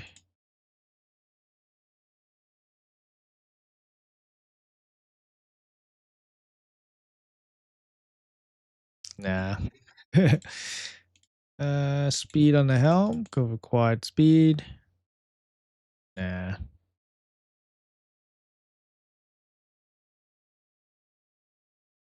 Nah.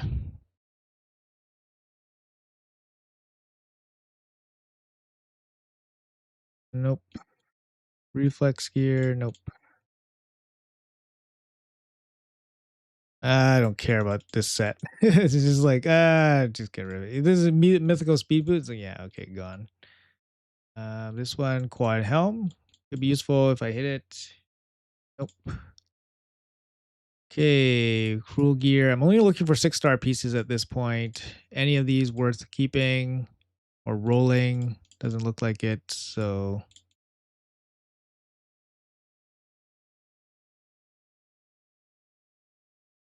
same thing here. Any of these worth rolling? Doesn't look like it. 6-star pieces only. Maybe roll this glove because it has speed on it.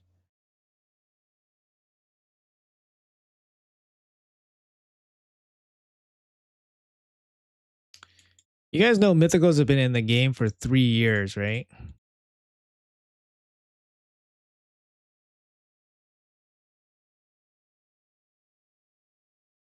They should add Empress and Carnage empowerment materials to Chimera Curse City.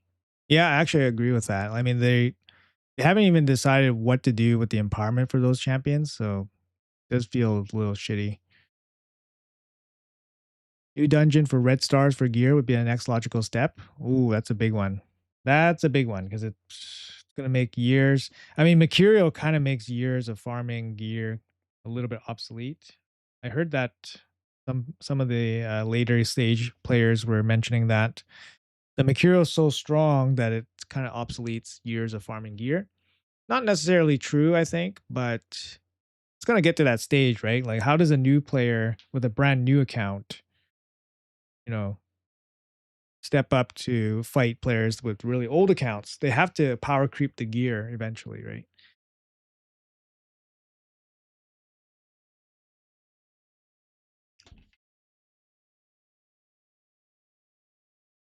Relic Ascension, yeah. Have you faced any bots in LA? They are getting a lot harder to face. Yeah, I face bots. I don't know if they're getting harder, but I don't think I've lost to a bot yet, fortunately. What's your plan to complete the fusion?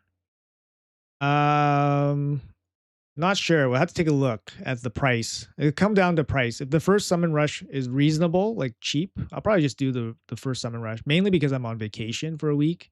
So it just gives me some flexibility.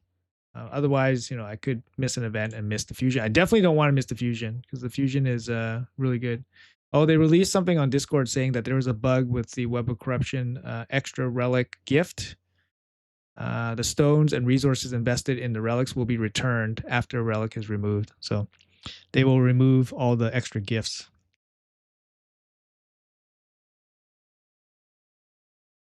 When mythicals came out, I thought they would have them change affinity when they swap to form 2. Why haven't they done this, you think? I actually thought that too. I thought that would be kind of like a logical step where there's more strategic kind of planning. The affinity would change.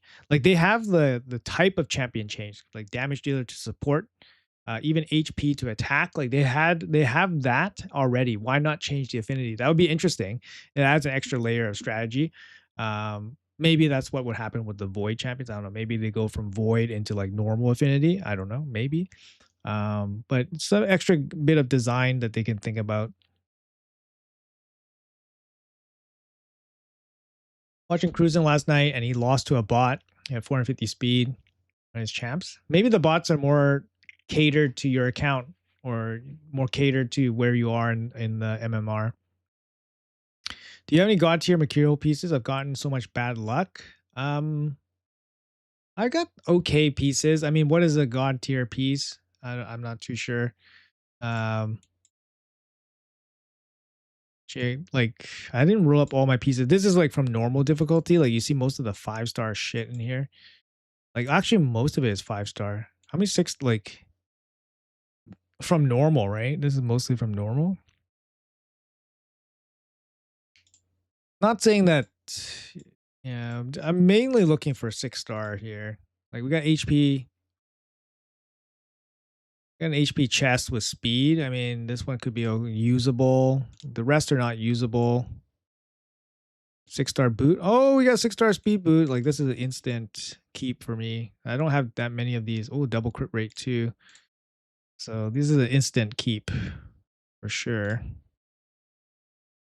Um, and then these are all 5-star. Like 5-star boots are instant sells pretty much, unless they have like perfect offensive stats or something. Like none of these are perfect. So these are like instant sells.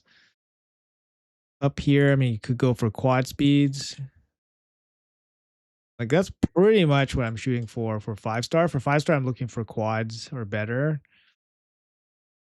I mean, sorry, yeah, basically looking for quads. Like triples are pretty fringe now, like in terms of gear quality. Like I have good enough material that I don't need to worry about um like 5-star triples.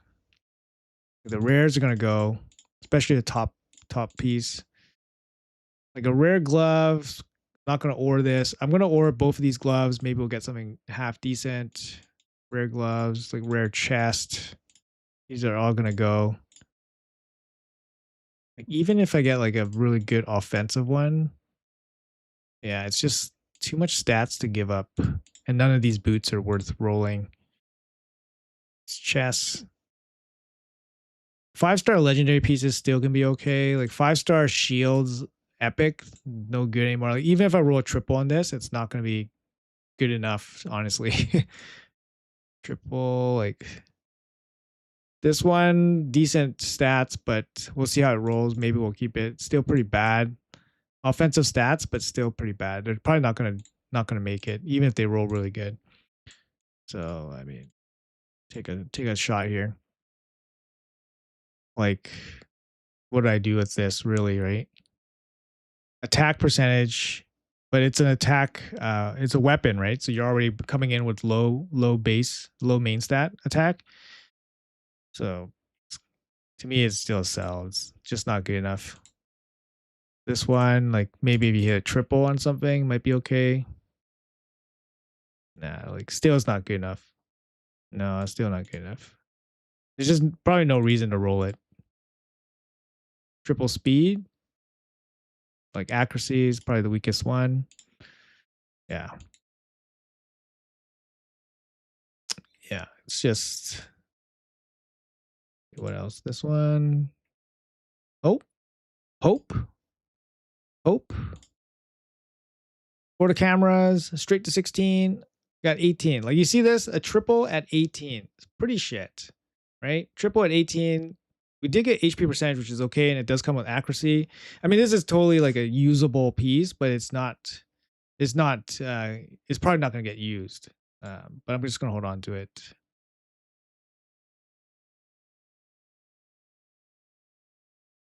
And then you're looking for like ore candidates. So if I rolled like a triple or better, then I would take a 5-star ore and I'll try to ore it up. But oops, this one is just nothing. Unfortunately, this one is nothing.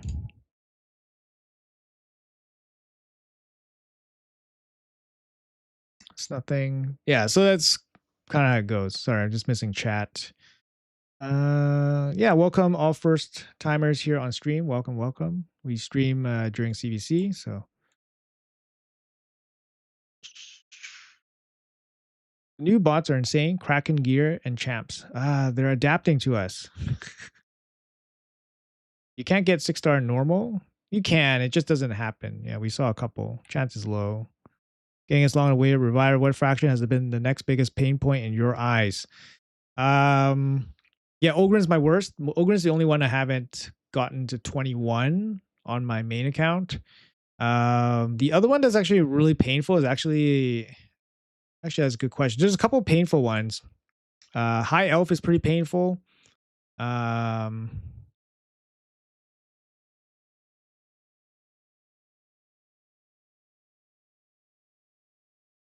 guess that's about it. High Elf is painful. Dark Elf was painful a little bit until the recent fusions that came out. Like Mavara was huge, Nodula, and even Varkos. Varkos is huge for this faction. So Dark Elf is going to be a lot easier. Um, Banner Lords, I think, is pretty difficult. I think everything else is okay. Orcs can be tough too. It really depends what you have. Orc can be tough if you have Crowcat, Shaik. Orc is okay. Um, yeah, I think High Elf. High Elf is a tough one. I think High Elf for most people will be tough.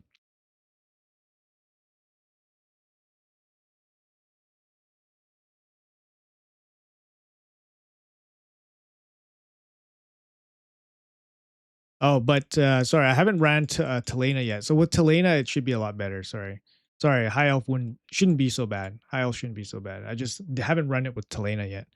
I think you asked me about the mercurial pieces. Yeah, mercurial pieces. I have a couple decent pieces, but they're not like god tiered, I think. Like I have a quad. I have a quad chest, which is really good. Sorry, is my head in the way? Sorry, where's that chest? This one. This chest is pretty good. You get quad speed with crit rate on it. Couple of monkey stats here, defense percentage, HP percentage, but this is a pretty good piece. I have a pretty good glove on this account too. Where's my glove? Oops.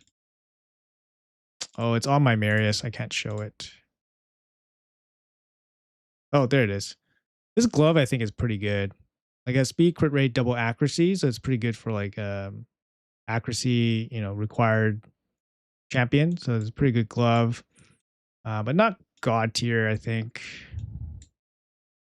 We're looking for god tier pieces.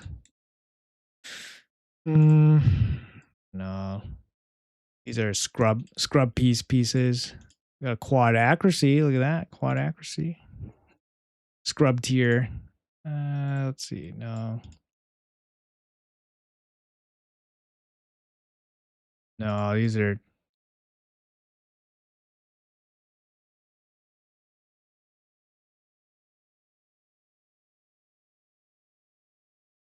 Nah. It's a pretty good defense shield.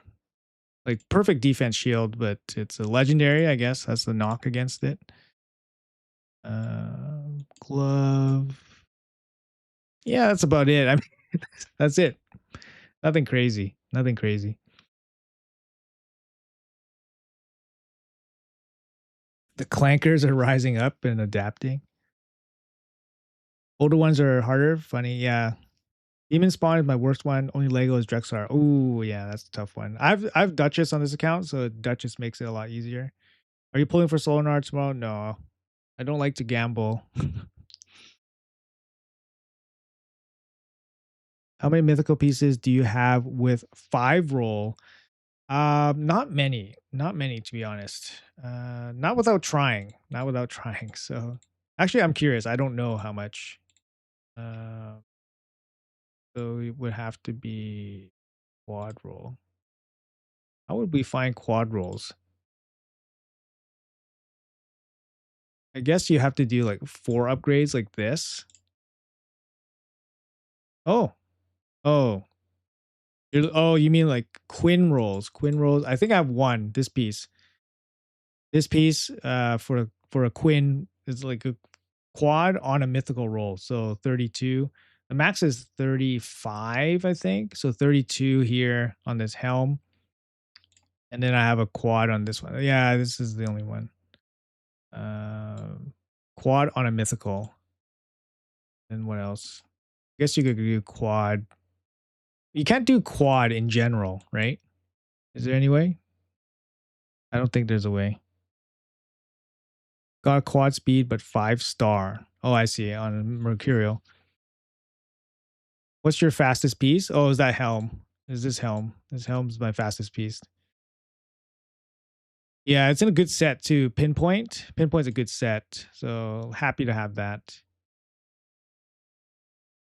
Um I mean, it's not without lack of trying. I try for a lot of these pieces. Like all these pieces I always roll up. It's just, you know, it's RNG in the end. But I still put in effort like rolling up gear, like trying to get the best rolls, right?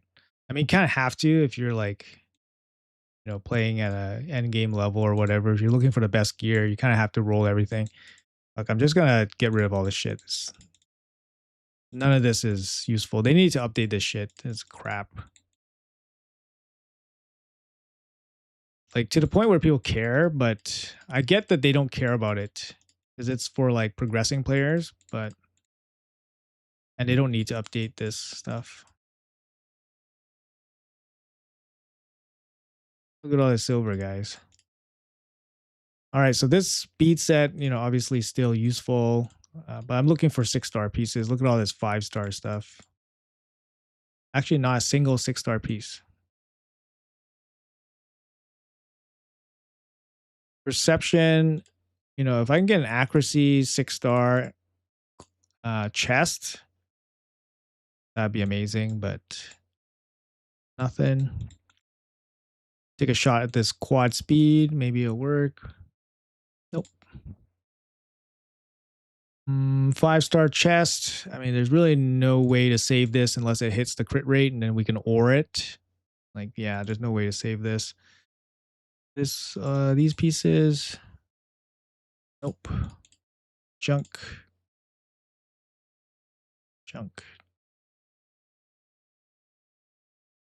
Okay, so stone skin's still relevant, right? So if we can hit the red stat, then we can just keep going, and then maybe we can throw an ore in it and try. But here it just misses. Same thing with the glove. This one already has the speed on it, which is pretty good. It's actually a pretty good glove, but it's a 5-star glove. So I don't know. Maybe it'll roll really good. Oh, opportunity. Opportunity. Oh my God. Yo, what would you guys do with this piece? It's a pretty good piece. It sucks that it's a 5-star. If this was a 6-star, it's actually pretty godly. Oh, it's a 5-star piece. I don't know. What would you guys do? Would you guys just throw the ore in it and try for quad speed? But this is actually like half usable. It's half usable, but it's also yeah, it's half usable. It's interesting. I don't know. Probably not usable for my account, but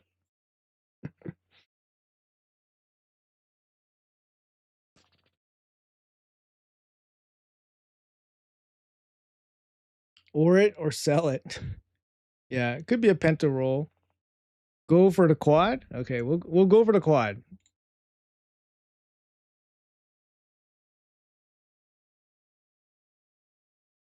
Yeah, you use speed a lot on Stone Skin. Missed it. Missed it.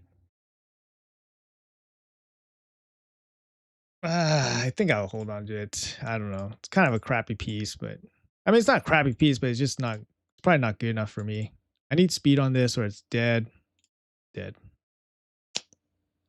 I don't have a lot of bolster gear, but that's all right. Speed or dead. Dead. This one usable. This one chance for it to be good. Oh, it's good. Hey, chance for it to be good. It's good. Like I said, I don't have a lot of bolster gear, so this is actually a decent piece. Crit rate, crit damage not necessary, but it's decent. And then this is a decent boot. Has HP percentage. And a hit. We'll take it. Bad substat at the end. Yeah, we'll take that. That's not bad. I think we're pretty close at clearing some of this stuff here. Gear. Oh yeah. Almost done. I'm not rolling in the most efficient way. Like you technically don't want to roll to 16 too often. If you want to save silver, you don't want to roll to 16 too often. So it's not the best way, the way I'm doing it. So if you want to save silver, you want to avoid going to 16. You want to do as many items as possible, but you want to avoid going to 16. Just because it's the most expensive and doesn't necessarily give you the most points. 5-star piece for speed. Maybe we'll hit the quad here. And that's a miss. So it's going to be a sell. We got a boot. We a sell. Speed, 6-star speed. This one could be okay. Could be okay. Impulse, very good set. But this is not a very good piece. Not good enough to keep. Unfortunately, not a bad piece, but not good enough to keep. Oh, this is a decent chest. Can we hit a triple here? Oh, let's go. Come on, let's go. Oh. Still a keep. Still a keep. HP percentage front stat. Pretty good. Still a keep. And then the rest probably just turfing.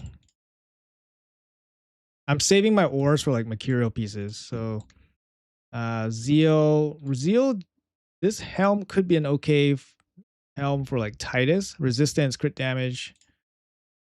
Needs defense percentage at the end, but I mean, it could be okay for Titus, but it's an epic piece. I don't know. 16 speed. We'll hold it. We don't have too many of these pieces anyways. Maybe a quad speed here. Nope. This one. Ooh, this is a... Oh, too bad this is not crit damage. I was like, oh, this is a really good piece for Titus. I rolled pretty okay. Too bad it's not crit damage. I mean, maybe you can make a build out of it. No, it would be a damage loss. This is a pretty big damage loss for Titus. Yeah, it's gotta go. Oh yeah, lots of RNG. Lots of RNG.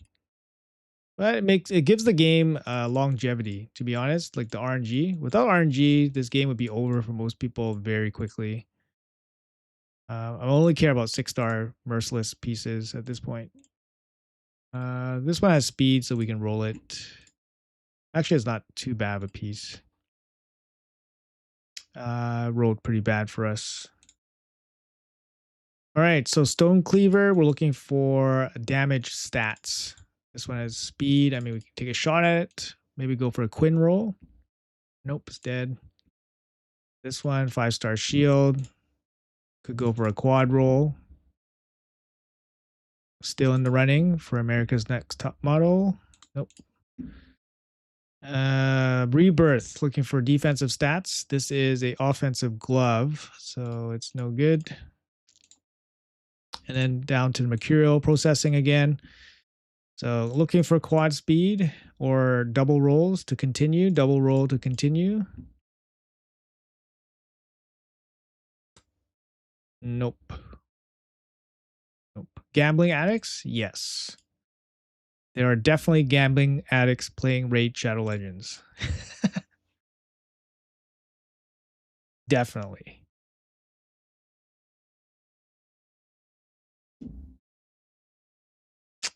No, it's no good. I was thinking about maybe using an ore on this, but I don't know. Okay, let's use an ore on it. Why not? An epic piece. Oh, we get a double here. Maybe we'll hit like a crit damage glove would be nice. Defense percentage. How about double speed? Oh, single speed, double crit rate.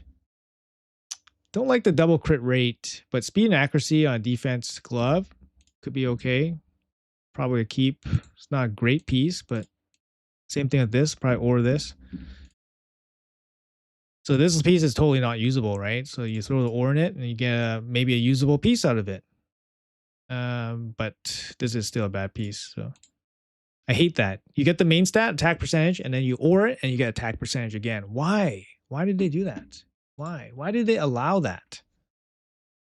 Total nonsense. Not a great 5-star glove. We'll continue. So this might be usable. Defense based, right? Defense based damage dealer. 5-star attack. And 5-star glove. I mean, it's usable. The stats are low. Like 8 speed here is really low. But it's kind of usable. You know, mercurial bottom piece, right? Bottom glove, chest, and boot. Harder to roll those, right? But yeah, glove is one of those pieces that you really, really want, like the 6 stars. Nothing. Yeah, the 5-star you lose a lot of value on the bottoms. I mean, maybe the chest you can get away with it, but the glove, you know, you're losing like the crit damage, which is a pretty big deal. Oh, double speed. This one is probably usable. Damn.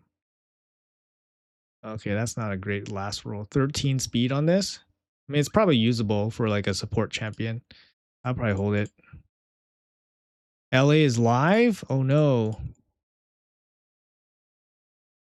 Garbage.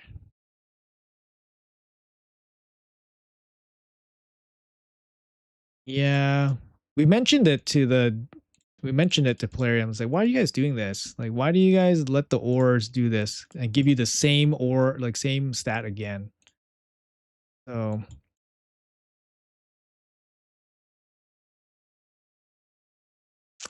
no, that's it. Not gonna bother with these ones. That one, that one. All right. So all processed. Yeah, so I run pretty slim. I have 1100 out of 2000. So I run pretty slim in terms of my stash. Oh yeah, we had so much of this stuff. Still running 13 runs. How far are we here in the dragon tournament? Halfway, roughly halfway.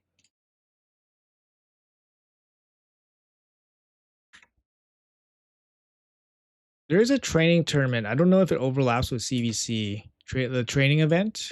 You guys let me know if it does. How many points do we have? 100. Beating them right now. Are you using Varkos in LA? I tried him out a little bit. He's hard to use because I don't have the best. I haven't like maxed him out yet. That's the thing. You reroll your amulet, got every stat the same, including the red stat.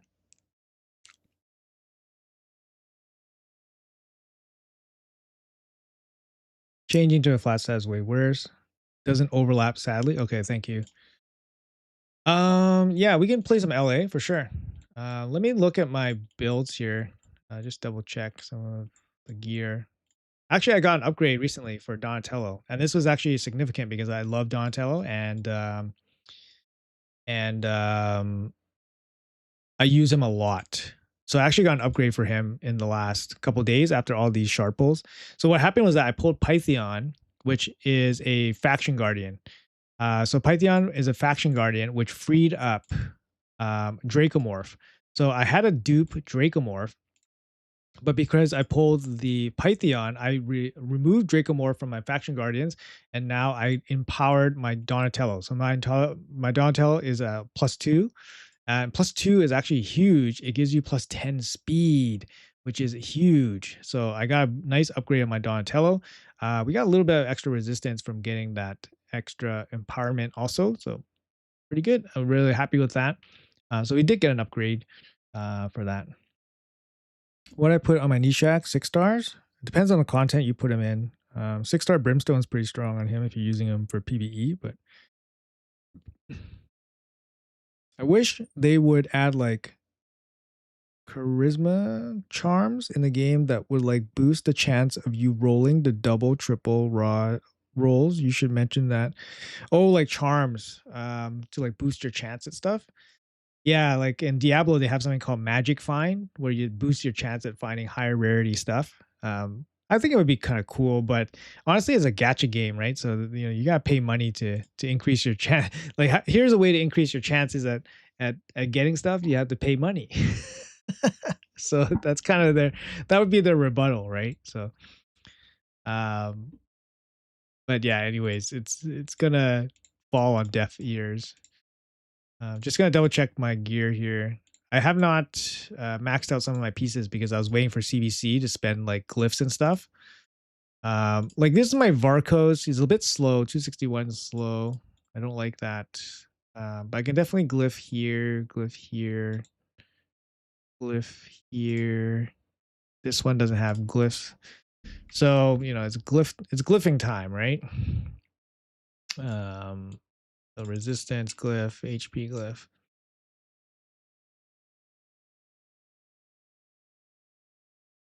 And then what else? Attack. I don't really want to do the attack. Yeah, I got a 5-star glove on him. Double crit rate, double speed. This is actually half decent. And then a 5-star chest. Like still rocking 5-star pieces in Mercurial. It's gonna take a while to get the full 6 stars. This is really nice. So I was waiting for CBC to finish off this banner here for Ieyasu. I mean, it's a 5-star banner, but happy we got it. It's pretty hard to get. It's pretty hard to get the accessories for some of this, like the Mercurial accessories. It's gonna take me a while to upgrade this. That's for sure.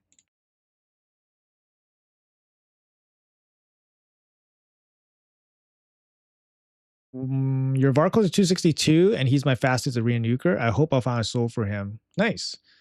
Yeah, I mean everybody starts somewhere, right? I mean, to put it in perspective, my Marius is my fastest arena damage dealer, and he's 100 speed. He's more than 100 speed faster than my Varkos.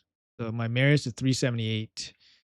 Um, and yeah, my Varkos is 262. So it's a big gap. It's a big gap, right? So ideally, my damage dealers are over 300 speed. So like my Carnage is 316. My Empress is probably 300. It's close to 300. My other damage dealer that I really use a lot would be Ieyasu. Ieyasu is 324. He's pretty quick. Doesn't do a lot of damage, I think. Doesn't do enough damage, but he's pretty quick. Not the best gear. We're using crit rate gloves. I mean, we could even go faster here by removing the attack here. And I need to gear Talina. I need to gear her out. She's mastered. She's booked. She's not geared out yet. So that's the thing that I could work on CVC. And then what else? Brogni is another champion that I'm trying to probably incorporate into my picks a little bit more often because Brogni is a pretty good counter to Marius, which I have, obviously some difficulty dealing with. So I'm gonna max out my Brogs here for CVC. To use Sulfurion, I don't use him anymore, unfortunately. Not for Arena, but Sulfurion's amazing everywhere. But I don't use him for Arena specifically anymore. HP. All right, we got it. And then this one is looking for HP, I guess. Oh, we're out of mats. Oh, dang. How much does it cost? Cost 40? How much does this level 4 cost? 60? Oh dang, we're out of mats. We gotta farm the Shogun.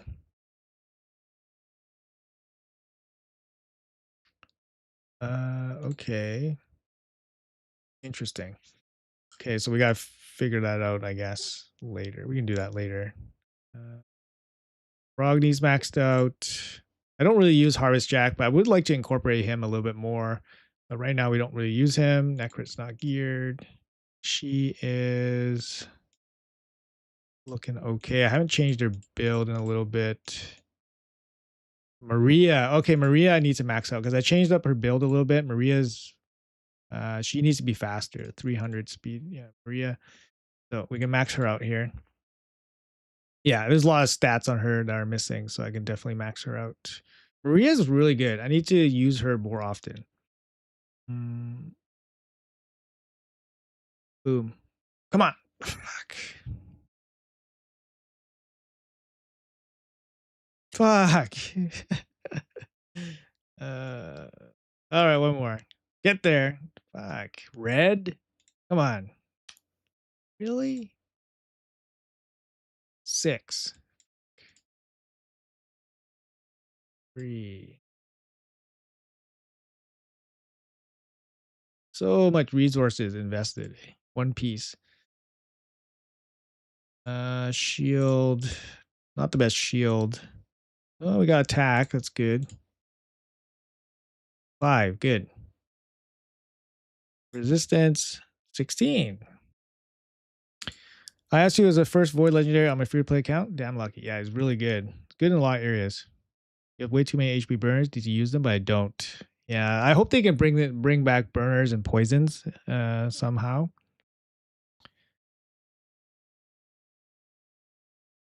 Hey, what's up, man? Can't pronounce your name. Do you have any champions who you would use if they just had a bigger soul on them? That's a good question. Maria is crazy. She's the reason I beat Kraken Predator. That's a good question. The question about the soul question. Um, is there a champion that I would use? Usually, if there was, I would probably build them up. Um,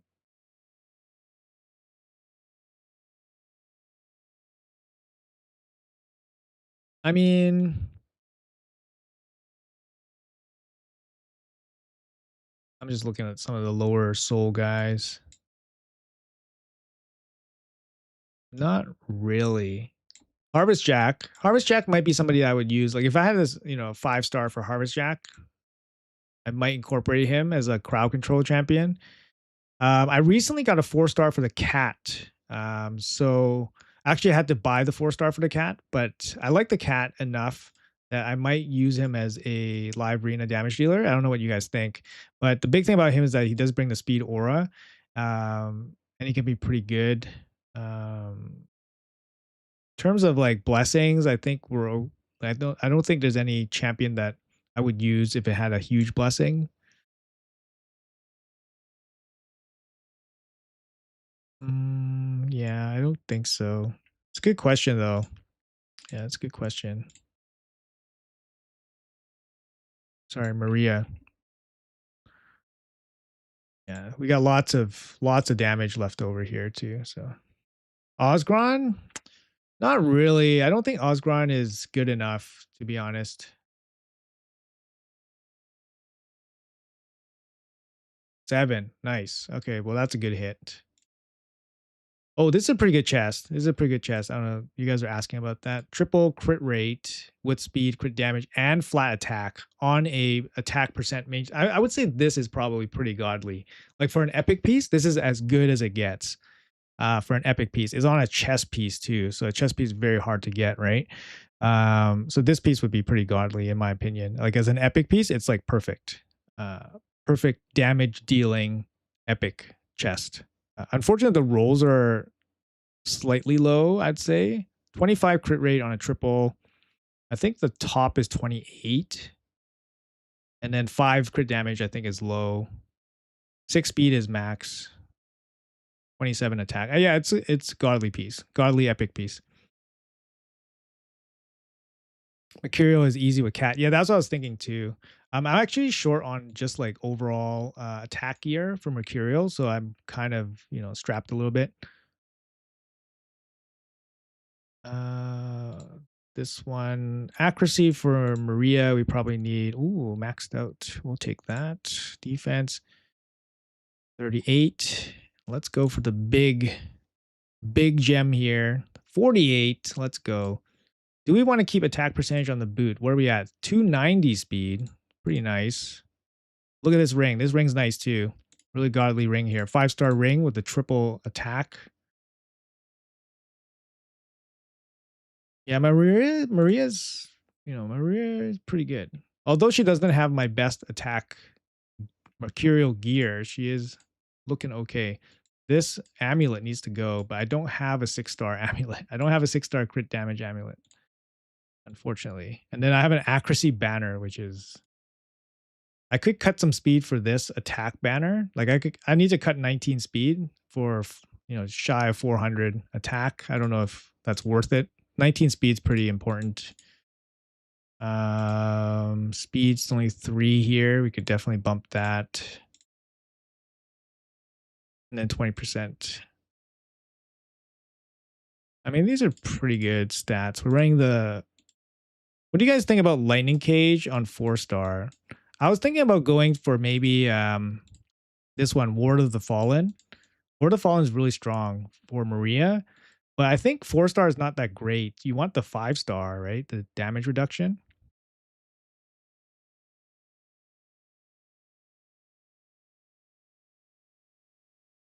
Top is 28, average is 24. Oh, okay, yeah. So the crit rate is still pretty good.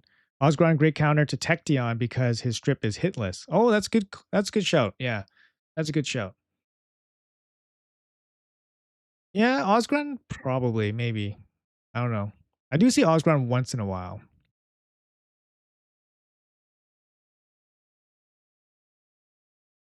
Wrath of Fallen or Life Harvest.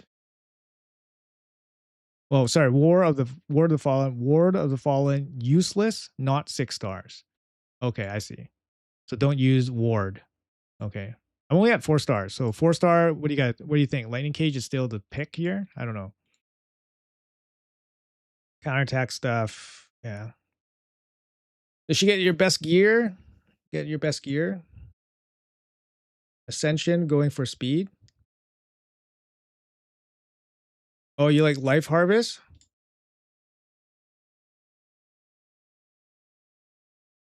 Life Harvest. So you get the destroy max HP, fill 10% turn meter.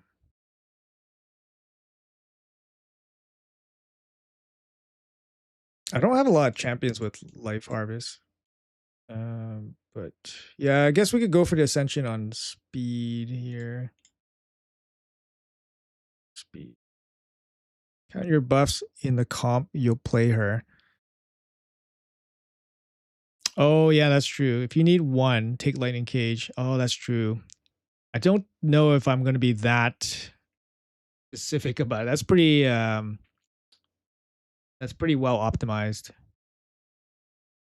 Dude, man, I had 1,000 dust, man. I had 1,000 dust and I started using it. I can't replenish it fast enough.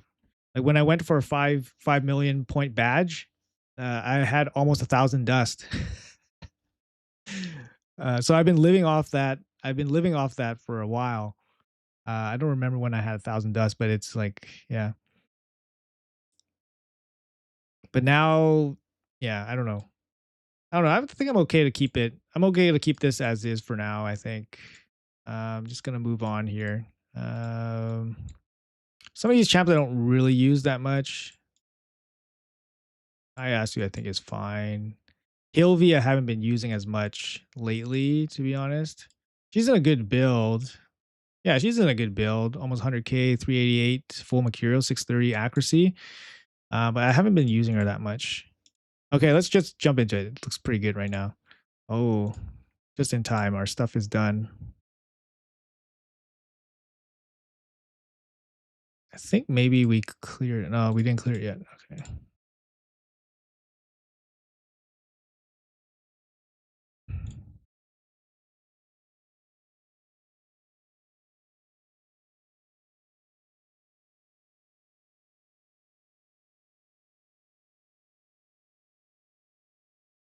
Mastery.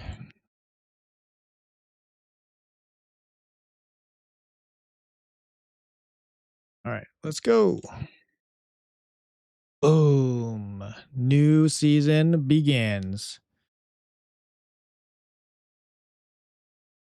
I'm a new player. Do you guys actually farm scrolls or use gems? I always farm scrolls, even as an end game player. I think in my entire like 6 years of playing Raid, I probably paid for scrolls like once, and that was to do a showcase. I'm like, I only have this time to do my showcase, so I have to pay for it.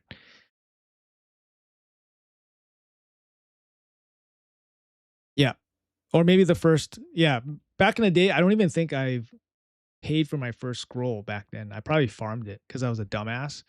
Like I didn't really try to optimize my gameplay at all. So I probably even like farmed Minotaur in like level 12 or something. Oh, fuck. Fuck this guy, man. This freaking guy. All right, all right, all right. Yes, farming is cheaper. 100% farming is cheaper. All right, so we're getting locked out. That's cool. We're getting locked out. Locking out is part of the game, you know, locking out is part of the game.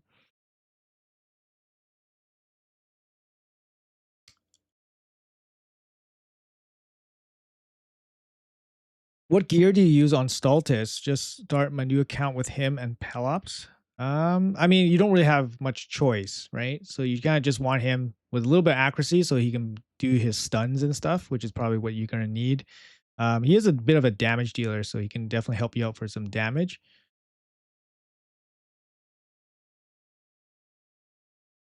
Fuck this guy, man. What kind of champion is this? This Sabrio champion? Like, like, is that champion supposed to make sense?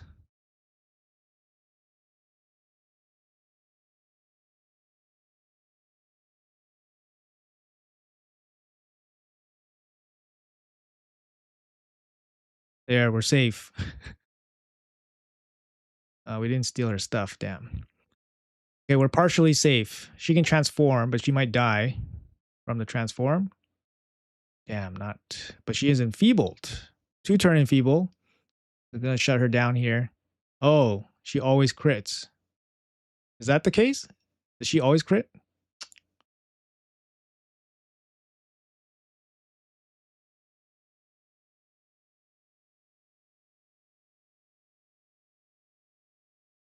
Good job, man. Good job. You did good. You did good.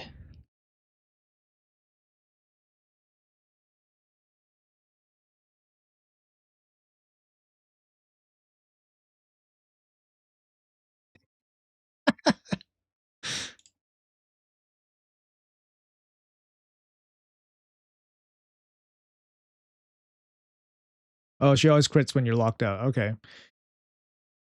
Yeah, yeah. Okay, that's cool. Sunboy, Sabrio, Fireboy. Oh, so you're saying Sabrio uh more of a threat than Solinar? I would have died to Solinar like instantly. I think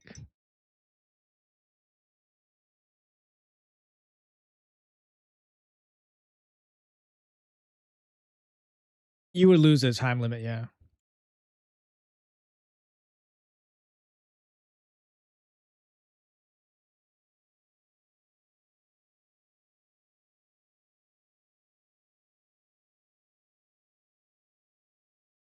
Nieme was there. Sorry, Neve was there. Yeah, she wasn't banned. Who did she ban? She banned Gilsea. Banned Gilsea. Um, who am I banning here? I guess I ban Fabian and go from there. Do something like this.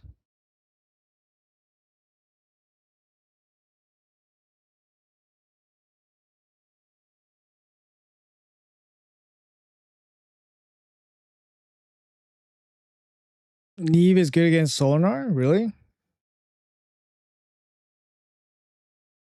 Well, this is a pretty tough squad here, but let's see what happens.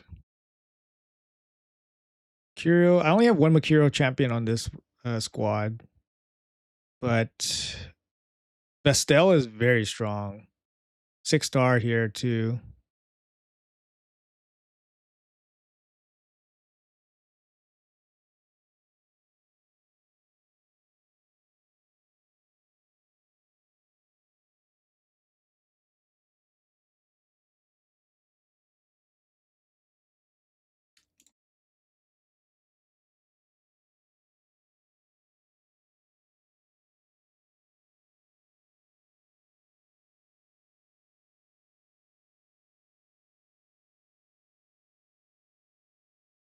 Best counter to Solinar? What is the best counter to Solinar? You guys let me know. Oh yeah, lockout, yeah. He banned Mavara. Okay, makes sense.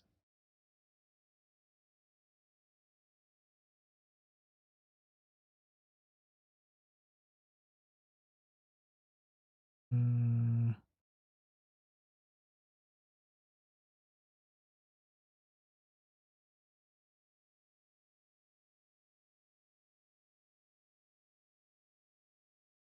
still have Mercurial stack, protect us. We need block debuffs.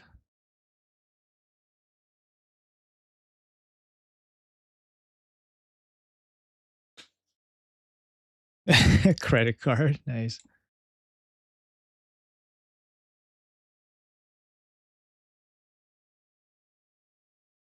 Can't transform, so that's pretty good.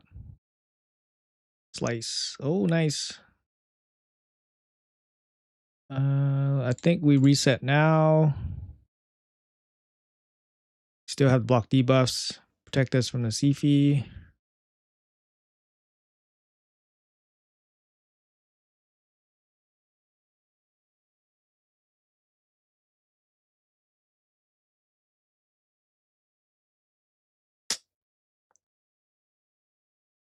Look at this. Super annoying unkillable buff.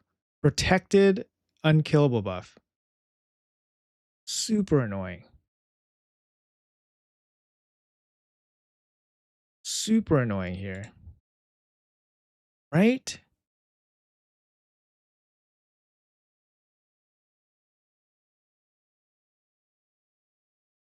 She's enfeebled with the fear on, so she can't really steal our stuff or anything like that. Still can't kill her. Still block debuffs on everybody, so we're okay. Oh yeah, we need to transform the Carnage. You're right. Yeah. Sorry. I missed it. Yeah, you're right. Sorry, I missed that.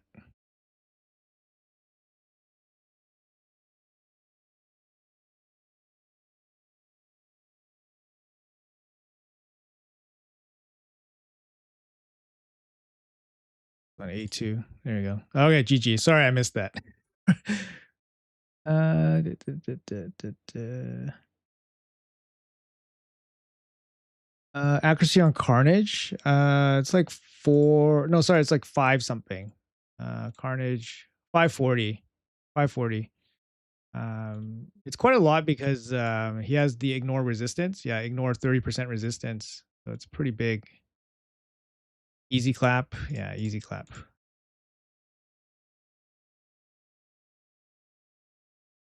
Yeah, sorry, I missed that on the swap ability. Yeah. Sometimes I forget. Usually he doesn't land the 3 debuffs. So usually it's like, oh, it's like the 2 debuffs and then I forget about it. But yeah, 3 debuffs he ignores the unkillable. I think 2 debuffs he block 2 debuffs he blocks revives, or is it 3 debuffs he blocks revives? Something like that. But yeah, I don't remember sometimes off the top of my head. Actually, let me just double check. 2 debuffs is ignore unkillable. 3 debuffs is block revive. Yeah, so sorry, I'm probably thinking the other way around where you need 3 debuffs to go through the unkillable. Okay.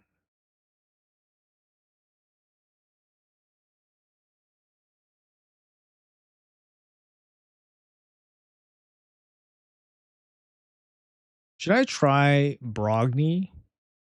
I feel like trying Brogni sometime, but I need a damage dealer here. Um,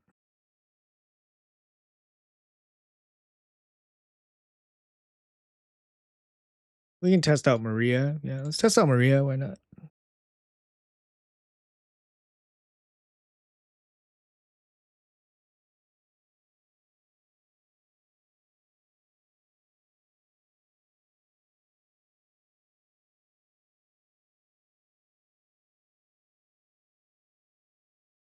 Sheeny Brogni stat. Yo, his Brogni is nuts, but it's because it's a +4. He has a +4, like I think 6-star Brogni. Like he showed me his Brogni. I was like, dude, how do you get 150k HP on your Brogni? And then it's a +4, and I think 6 stars too. So his Brogni is pretty nuts. His team is hard to kill, man. His team is hard to kill. Like legit, it's hard to kill.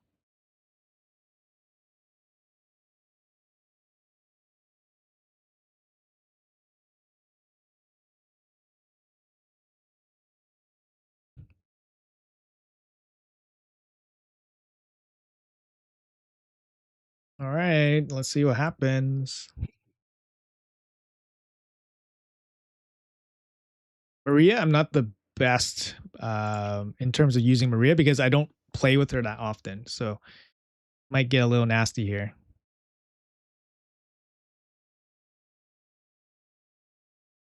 Thank you, Tin, for the kind words. Thank you. Try to remove our stuff.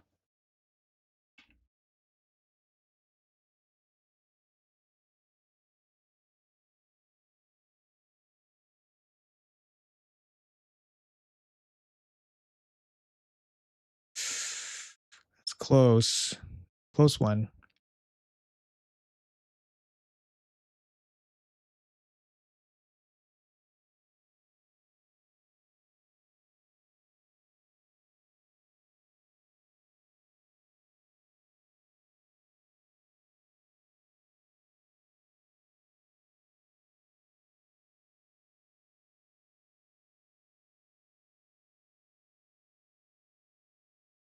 I think we're gonna lose the Carnage here. Oh, I think you made a mistake. You should have just used a single target, probably.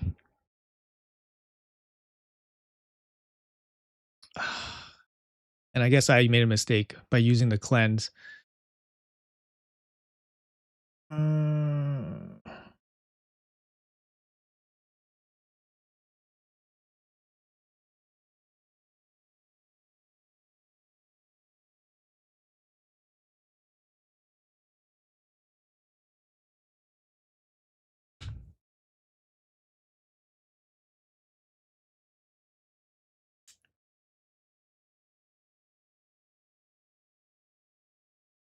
really, man?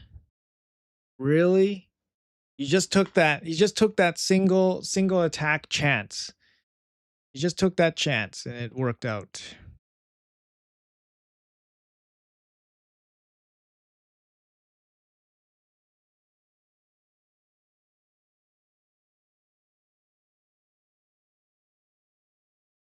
Yeah, it's looking pretty rough.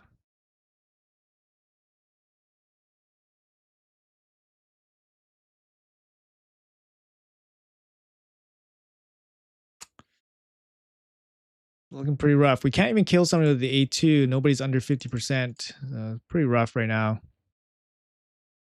Oh, opportunity. This could be opportunity.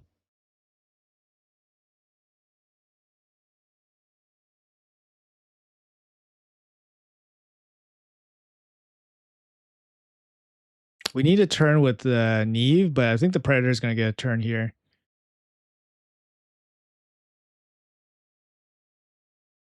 Neve is under 50% HP too. Yeah, Mercurial.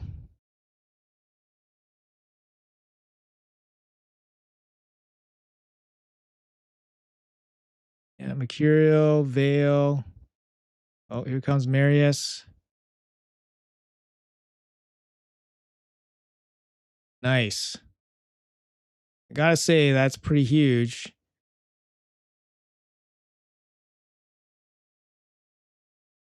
We try to just nuke the team. Block revive. Oh, Pred got block revived.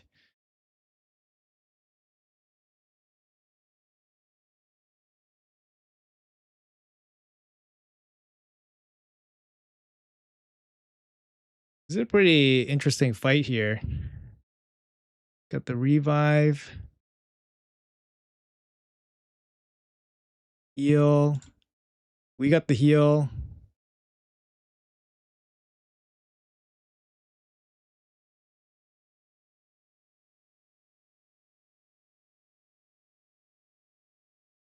Can he do it? I don't know if he can do it.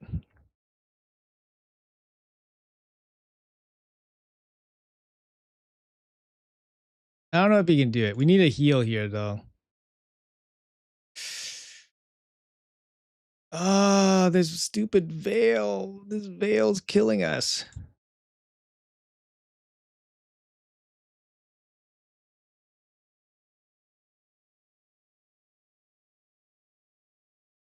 Yeah, there you go. We just can't deal with the two revivers, right? Yeah.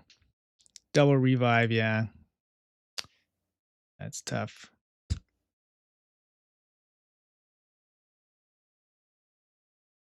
Close, close. Made a fight of it.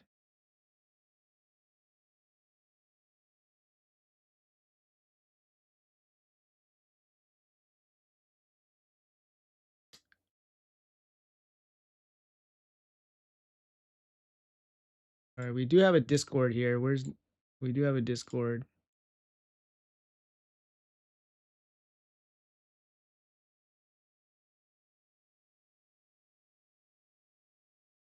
Yeah, this is the link to my Discord. So you guys want to hang out? So we do giveaways there and stuff like that. So we do have a takeover channel for applications. You guys can submit over there.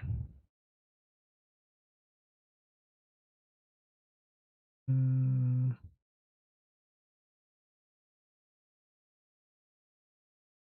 Do we ban Fabian? Ban Fabian.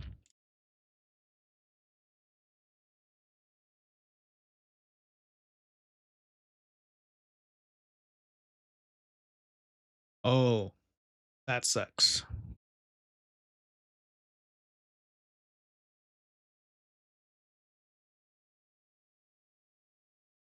The main use of Brogni, basically to counter Marius. Protects your team. What makes Mavar so good? Passive's really good.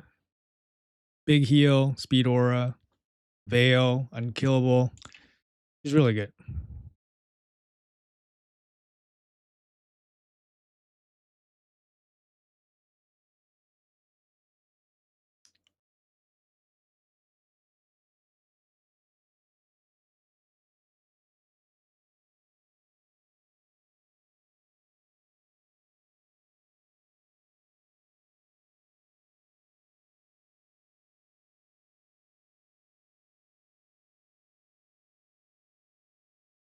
Transforms, he's dead. Can't really do much.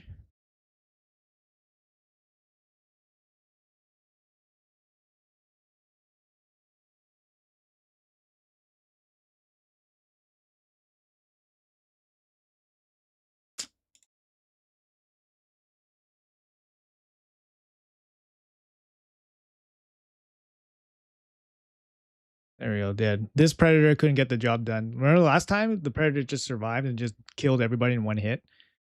This time the Predator didn't get the job done. Hold on, let me run some stuff in the background. Here, we'll run Doom Tower.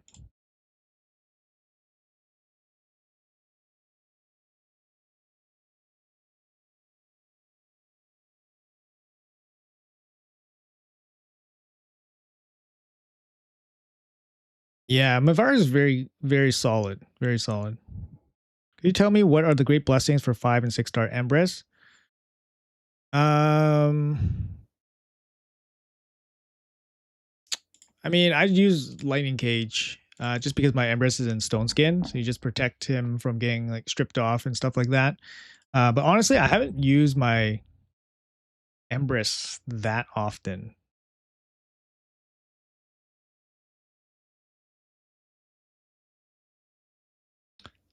Yeah, I haven't used my Empress that often in a while.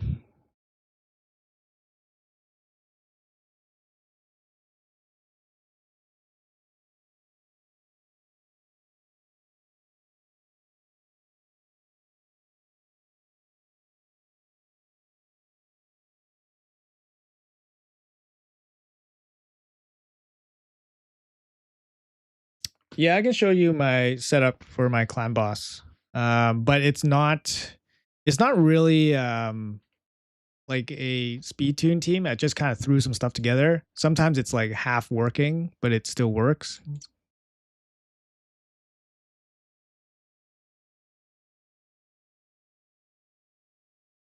I mean, we can't really. I mean, what's the ban here? What would be the ban here? Um, Predator maybe. Predator instead of Crixia.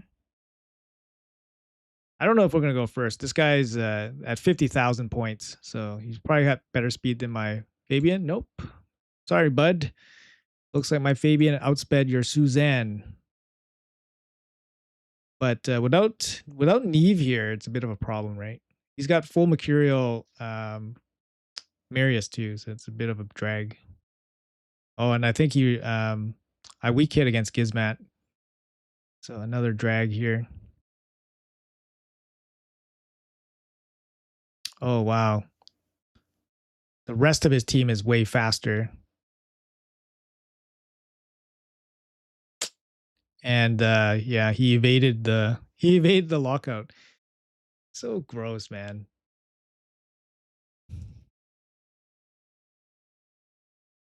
I mean, same thing, same thing.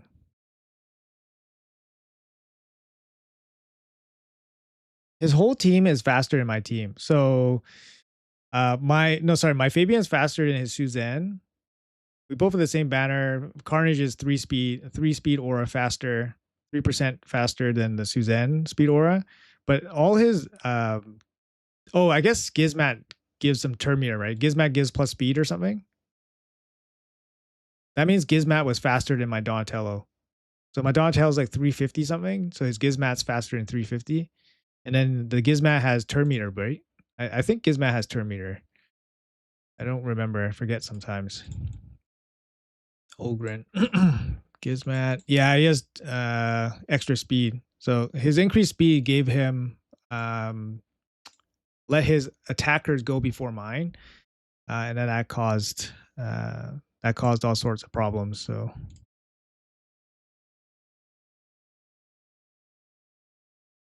yeah, it feels bad, man. Feels bad when you outspeed the guy Suzanne, but then you still lose. You outspeed the guy Suzanne. Predator evades your lockout, and then his Gizmat is fast enough to boost his whole team above your team. So it feels pretty bad. Where's your Predator? Dude, man. You for real? Increased accuracy should counter evasion. I mean, then evasion, then evade is similar to resistance, right? I think evade is too similar to resistance. I think evade should only. Okay, yeah, there's ways to kind of tweak evade. Like first of all, things that don't hit him, he should not be able to evade, right? Things that are like touchless touchless effects. Like for example, somebody said Yumiko. Like Yumiko is just like she's doing her time lockout for everybody, right? I don't think that should be evadable. But if it's like a hit, sure, if you can evade it, that's cool, right? But touchless effects, I don't think he should be able to evade. Um, is this guy here? This guy might not be here, but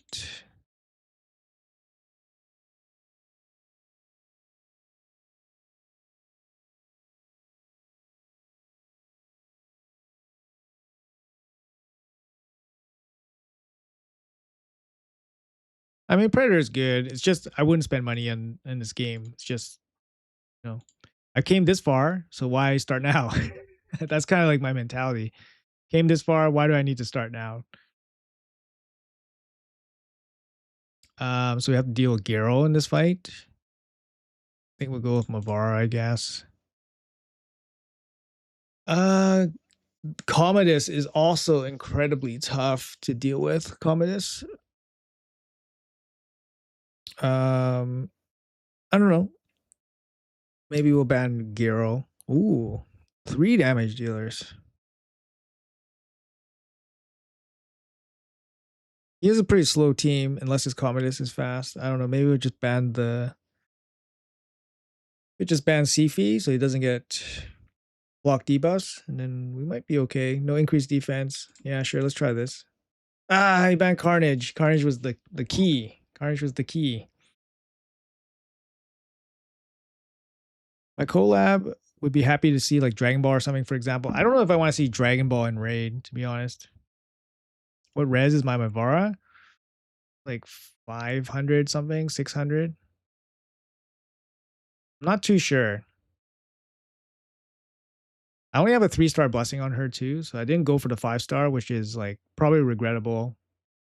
But it is what it is.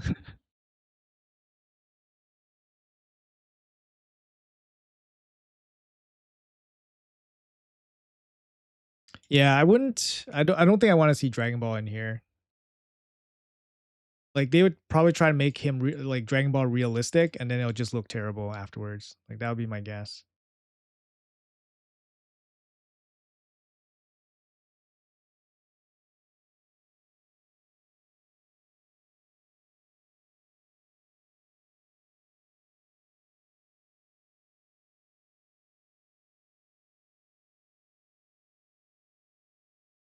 Do I need to use the A2? I probably don't even need to use the A2.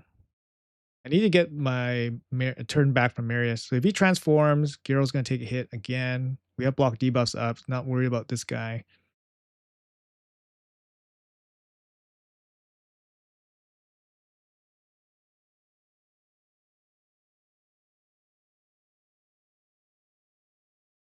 Fuck. We couldn't kill this Gyro. Now this Gyro's gonna be all sorts of problems now.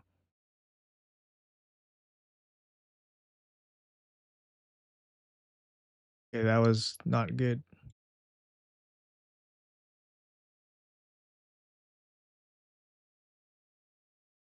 I guess it's because Harima's here. Harima is weakening my dude.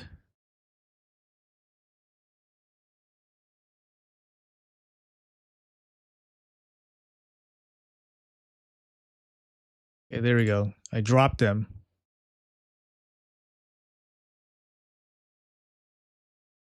Mortal Kombat's cliche, also perfect for raid. Assassin's Creed was the best. I'm not a big fan of the whole Assassin's Creed. I think all the Assassin's Creed characters were too similar. That was probably the biggest problem with Assassin's Creed. The characters are just too similar to each other. Like they look the same. They basically did the same things. So yeah.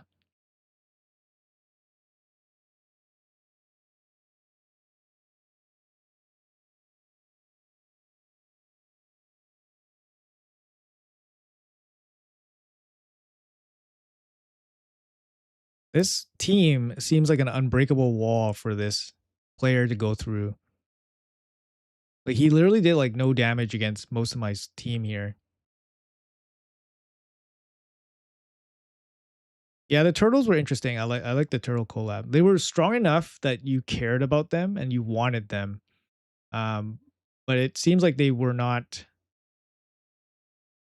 overpoweringly strong, although they are very strong.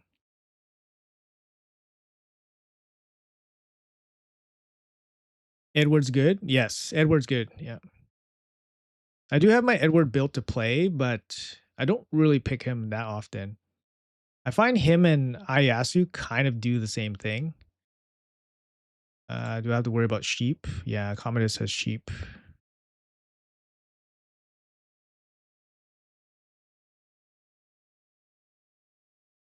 See, without the Harima there,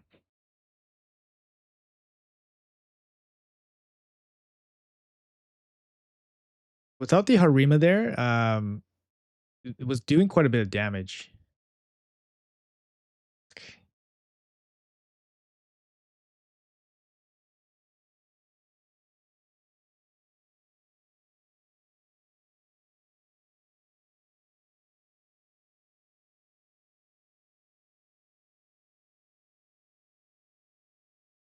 Okay, everybody's protected now. Oh, might be over. Yeah.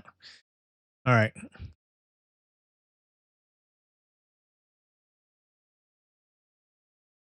Shredder too. Yeah, he's pretty useless, unfortunately. Boots no good. Boots no good. It sucks. The Asgard champs were really good, even though they weren't technically a collab. Yes, that's right. All of them are good except for Loki, I think. Loki was the worst. But some people like Loki. I don't know. Ezio, yeah, Ezio is probably one of the best free champions people gave away. Uh,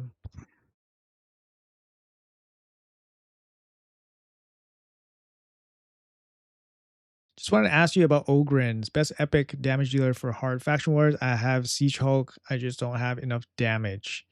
For Ogren's, I mean, Skrank seems okay. He has HP burn, I guess, but I don't really use him myself. Um, yeah, I struggle with Ogren's for damage dealers as well. I don't know. Maybe chat can help you out. Uh,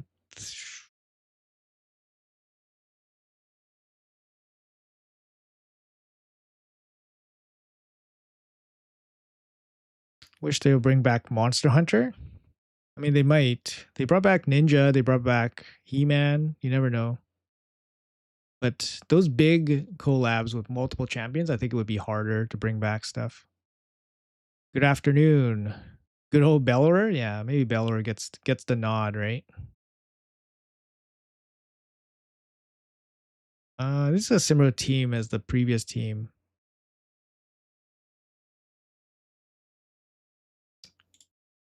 He's probably gonna ban Neve here. Uh, all right. Let's see what happens. He doesn't have block debuff, so maybe Carnage gets through. If he Carnage can get through, then might be okay. Oh, looks like our guy is fast enough. Oh, got smoked.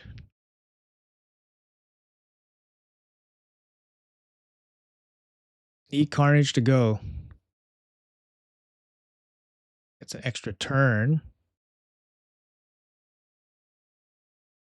Oh,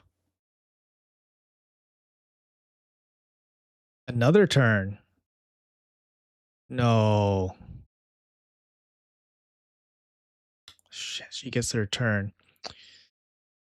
If Carnage went, I could debuff and then, but now I have to deal with this. You know what I mean? Now I have to deal with this. So it kind of sucks.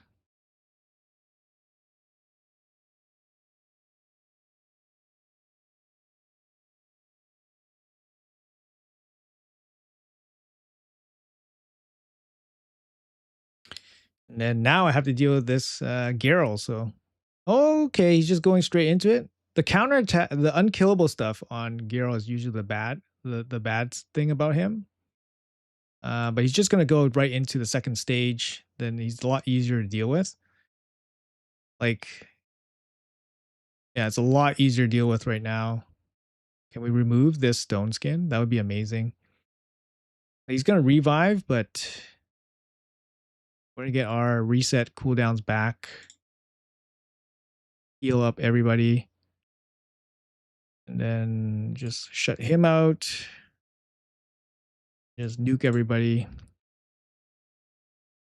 Yeah, there you go. And I think lock passives on the Marichka already there. So it should be over here. Oh, I see.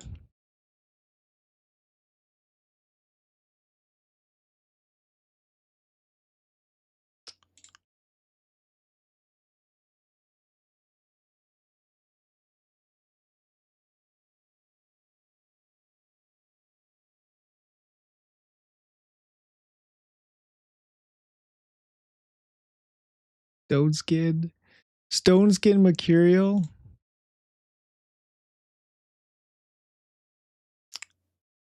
Yeah, no win. No win yet.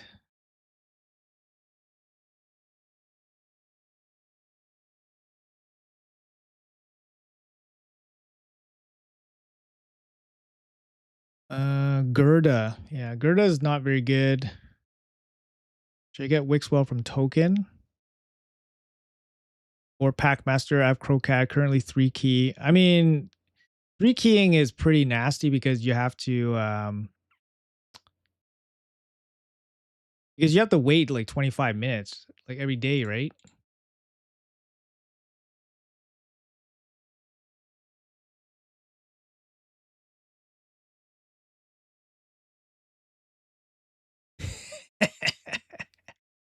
There we go. We got the job done.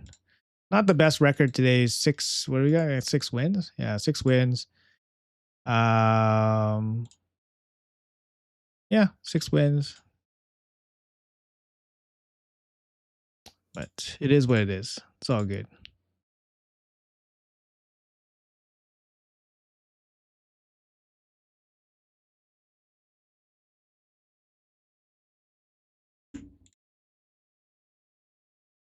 We need another IP collab. I bet you, man, it's gonna come at the end of the month, end of August.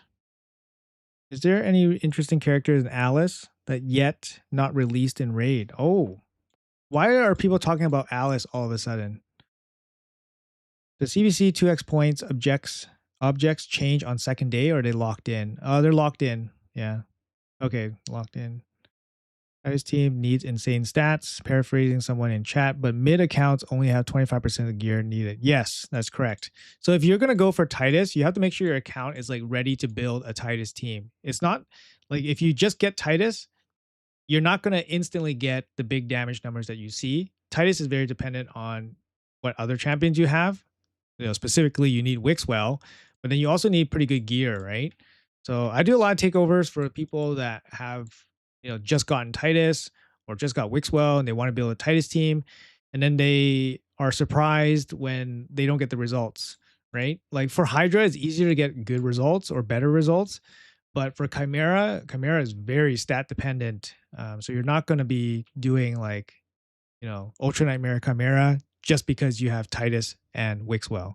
You need really good gear. Not to mention the other champions required to make the team work, right? And then also you have to manual it if you want to get trials too. So it's it's not. I think expectations a little bit wild on some of that stuff. So yeah, that's why I never recommend Titus as like the first pick, like the first thing you should focus on. You should definitely focus on getting all your stuff on like farm, like all your dungeons on farm, all your hydras on farm, and then focus on damage, which is Titus. Um, so yeah, I just find most people just don't have the gear for it. And if they have the gear, they might not have the knowledge for it, right? Like you're just not able to build it out properly or use it properly. Good shield set, yeah, that's important. Good shield set, good protection sets, give you damage, good feral sets, reflex sets, impulse gear, it's and then you need the right champions. And then you need to hit the stats, right? You can't go in with like 200 speed and expect to do Ultra Nightmare Chimera, right? So it's a big ask. Chimera's not fun. I agree. You think they'll add LA bonuses to Chimera soon? I swear, man. We were just talking about that, and I think that would help a lot of people because it's going to open up some different strategies. It's going to make trial teams a lot easier because now you can use some of the shittier champions for trials, and their damage goes up, survivability goes up. So I think it just makes sense. Like, why did they not? I don't know why. Yeah, the res threshold, accuracy threshold, speed threshold, like why not? Why not? Like they don't have to make trials easier by just nerfing trials. Just give us the stats from LA, right? From the Great Hall. Give us the stats. That's gonna help. That's gonna help, right? But I don't know. Kind of stupid in my opinion. I don't know. It just seems like an easy fix. Also forces people to play LA. Also forces people to play LA, right? It's some people don't like to play LA. Well, here's another incentive. You get the freaking bars which you can use to help your Chimera, and that's a big incentive. Um, and the other thing is they need to let us do something with the bars. Like some people have already maxed out their LA Great Hall. So what are you going to do with the bars? Like for classic Great Hall, we can at least exchange the bars for gear and charms and shit. Like usually it's just nothing, but at least you get something out of it. But so they need to let us do something with those bars. You maxed it out? I didn't even max it out yet. I just been like holding. I just maxed out the stuff that's important and then just left the rest. So got a starter account for $8 with those stat champions. Which nuke to build with Arena, Wukong, Alice, or Valerian? I would say Wukong's the best because you don't have to focus on survivability, just focus on damage. Valerian's not much of a nuker, to be honest. Through the Looking Glass is the second book for Alice. Titus makes a good support with minimal gear. Heart, yeah, Heart's a big damage boost. Any news about next upcoming buffs this month? Nothing. They never announce the buffs in advance, but we should probably get buffs maybe next week or 2 weeks from now. Usually they plop it in at the start of the month, usually. Quick battles for Chimera aren't even good for most players. The skills between forms is killer. Yes. Yeah, yeah. The quick battle's not even that good. It does save you time if you have no time, but yeah, early game is tough. Yeah. It's tough. I don't know. There's a lot of things that we demand like instantly and they don't do. But there's also stuff that they do that we don't really ask for and it's actually okay. It's like, oh, it's not bad. It's pretty good, little fix there, here and there, right? Um,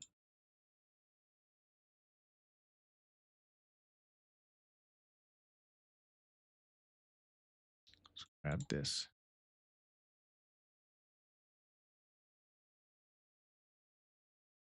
Damn, no shards. Sorry, somebody was asking about this team. Um, Here, I'll show you.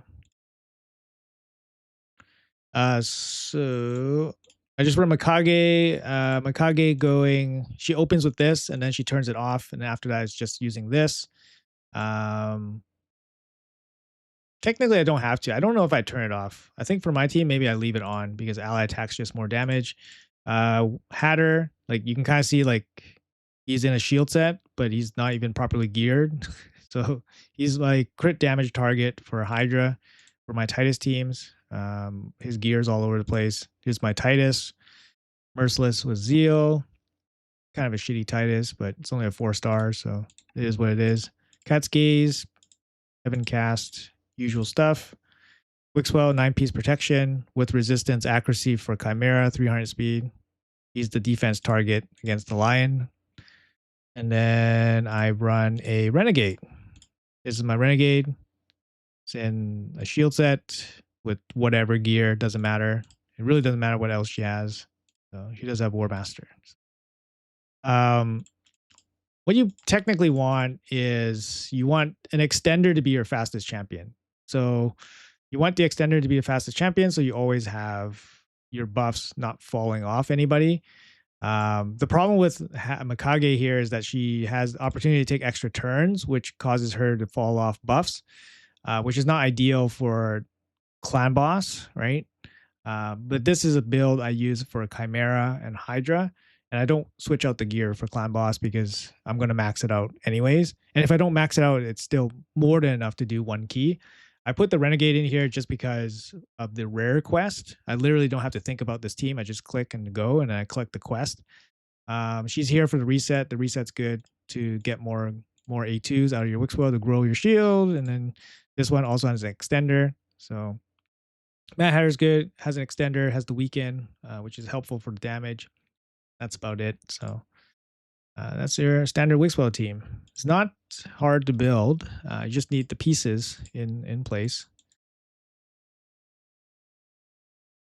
Donnie doesn't work. Donnie works. Yeah, Donnie works. Who would I replace for Donnie? That's the thing. To get more damage. I use, like I said, I use Renegade for the quest, the rare quest, right?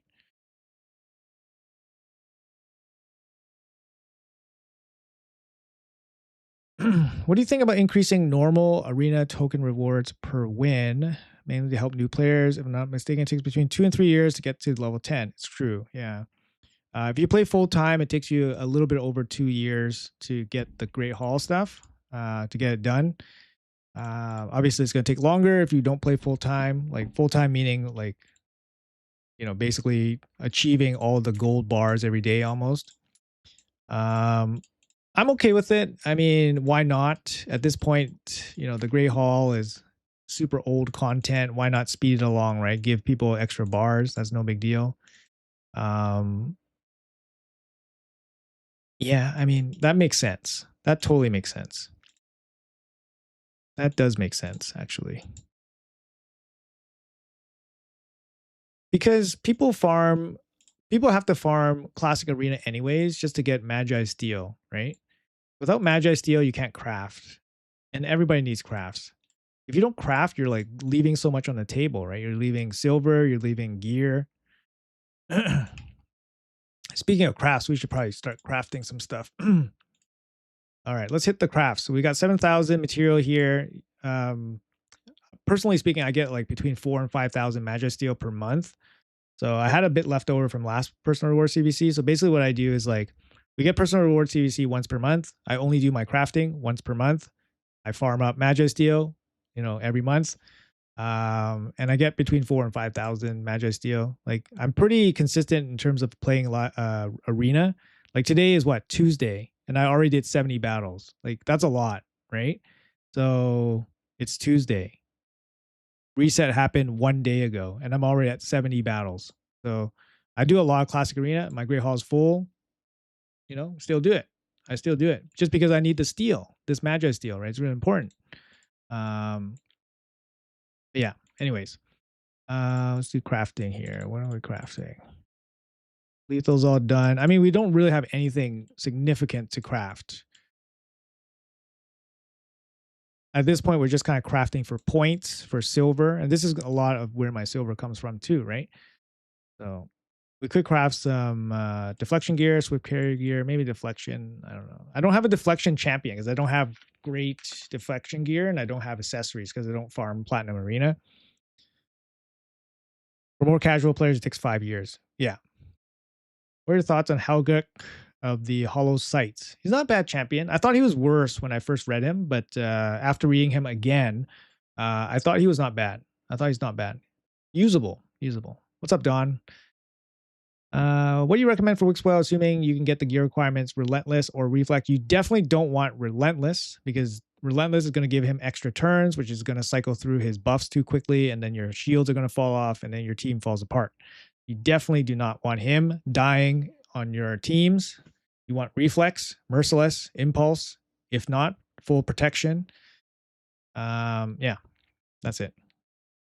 Some people run shield set. You could run a shield set on him because you might only have one shield set and you use Wixwell everywhere. So you're just going to move your Wixwell along and then the shield set follows him along. So that makes sense too. You got to go to work soon? Not today, bro. Not today. I'm on vacation. I'm on vacation mode. Man, you guys know my schedule, eh? You guys know my schedule. Not today. I'm actually on vacation right now. And then so I'm off work, but I'll be flying out tomorrow. So you guys will get vacation Boozor videos for the rest of the week. We'll see how those go. But those are pretty fun, kind of funny. But yeah. So yeah, we can do, we'll stream a little bit longer. We'd probably do a little bit of crafting here. I'm just trying to think what we would craft. Deflection gear. And then I'll just probably just do the rest for silver. I don't really need anything else. So deflection is pretty easy set to craft. We just need speed, right?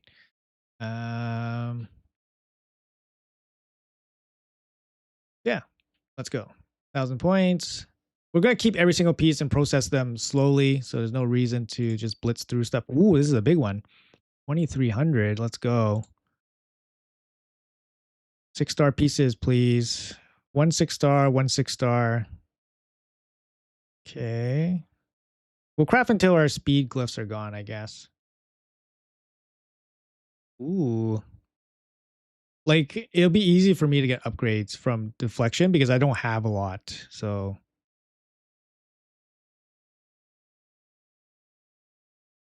it costs too much Magi Steel. Exactly. That's what you need to do. That's why I keep up with the classic arena. Look, I only crafted like how much did I craft? I crafted 40 and I spent 2,000 Magi Steel. Oh my god. It's a lot. I think I got some decent pieces though. Getting quite a bit of points. All right, we're gonna stop this because look at the Magi Steel. It's like almost all gone. Crazy, right?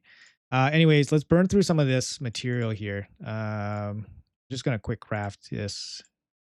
Oops, definitely don't want to use charms on this stuff. Yeah, I basically just keep for this set. I'll just keep legendary and mythical pieces, and then we'll look for speed gear and try to go for quads and quin rolls, and that's about it. So spend 2.6 million silver to craft. We get 10.8 million silver back, and then we only save 4 pieces. This is without glyphs, so I could probably commit some glyphs here just to get some more points. That's probably would have been the better play, I think. We don't get a single speed roll on this, so it's literally just 11 million silver earned after spending 2.7 million silver. So you earn 7.5 million silver, I think, or 8.5 million silver. So that's 8.5 million silver. And then that's about, not too much Magi Steel. We move down to the perception gear. I think here I will go for the rank charms, and then maybe we'll get more points, and then maybe we'll get some nicer pieces of gear that we can try to gamble with. But same thing here. I think for perception, I want to keep epic level chess. See, I hate this. You see this? So when I change to epic level, it keeps epic for all the pieces. Why doesn't it let us, and then when I change it, like it changes it for all. I hate that. I don't like that. I want to keep epic level chest just in case I get an accuracy chest because I could use triple rolls. I'm running low on mythical charms. Oh. Yeah, I don't know how this stacked up so fast. I don't know. I guess I need to use them more often. It's pretty funny, eh? Okay, yeah, I guess I'll keep the epic. We have space. We have space, so it's okay. We'll keep it. No way to filter out 5-star blues and not 6-star blues. Yeah. For Great Hall, after accuracy, what should you focus on? Probably crit damage. Yeah, crit damage just works for everything. When will you have Rhea fully built? Maybe during CVC. I have to level her up, get masteries and stuff. I don't want to do it on stream because it takes a long time. So, um, but yeah, we'll book her out and all that stuff. I mean, there's lots of ways for me to get points in CVC, so I don't necessarily need to book her out right away, especially if I don't use her right away, which I probably won't. So let's craft 20,000 points, pretty good. Good amount of points. And then we got a bunch of pieces here. I can't sort this out here, so. All right. Affinity Breaker. I just basically stack these ones up. Frostbreaker. Like this one's garbage. Fatal set. So we can just throw some fatal gear here. I don't really want to use charms, do I? Use charms. I guess we'll nuke it here. Nuke some charms. Charms gives us points, right? So that's kind of the thing. So yeah, we can nuke it here. 320 crafts, 42,000 points. That's a lot of extra pieces. That's 15 million silver right there. And then we're down to 1,000 Magic Steel. I think I'm okay to save some of the Magic Steel. We don't really need to spend it all. We're at 187. This is a pretty tough clan. I think we'll probably have to go pretty deep here. Yeah. You would delete it all? No, come on. No, you can still find some, still find some hidden use, right? What if you get like a speed piece? What if you get like a speed piece?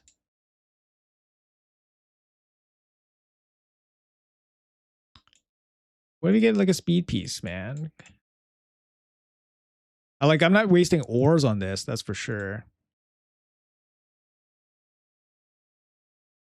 Damn, no accuracy chest. That sucks. This one could be usable. It has speed and accuracy, defense percentage.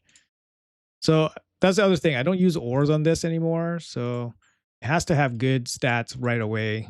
There's no second chance for this piece. Fortunately, not too many usable pieces. Like a piece like this is like usable for like like mid game players, but for me, I have so many of these pieces. Like over the years, it's just totally useless. Same thing with this piece. Like you see two weapons there. No speed. Ooh, this one has opportunity. Okay, so there's a couple pieces here, right, that have chance. So Fatal said generally shit. Just you're looking for speed on quads, quad speeds or Quinn speeds, right? That's pretty much what you're looking for. Like this piece. There you go, man. There's my Quinn speed chest, which I don't have on my account. So Quinn speeds. Let's go. Speed. Yeah, more speed chests. Oh no, those are helmets. Doesn't matter. Speed helmet. It's fine.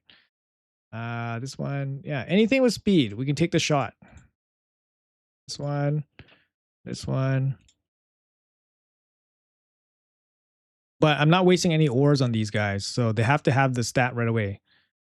So this one, I mean, we're looking for really strong damage stats. This one's not quite there. Or really good speed boot with damage stats. All right, none of those apply. So, we got another 5.4 million silver. I mean, yeah, we can roll these up. Maybe we get lucky. Nope, that's garbage. Good piece, needs to hit. Not quite. Needs to hit quad. Not quite. Needs to hit. I take triple accuracy on this too. Oh, this is not defense percentage. I thought it was defense percentage. My eyes. My eyes are failing me. Nope. Actually, this is not a bad piece. Like for maybe a starter account, right? You got some good stats here, but not for me. Come on, Quinn roll. Damn it. All right, quad. Let's go. Nope. Quad. Let's go. Nope. Yeah, so you guys get the gist. You guys get the gist of what's happening here. It's like, come on, quad. It's like, nope. Nope. No quad on camera today? Come on. Come on.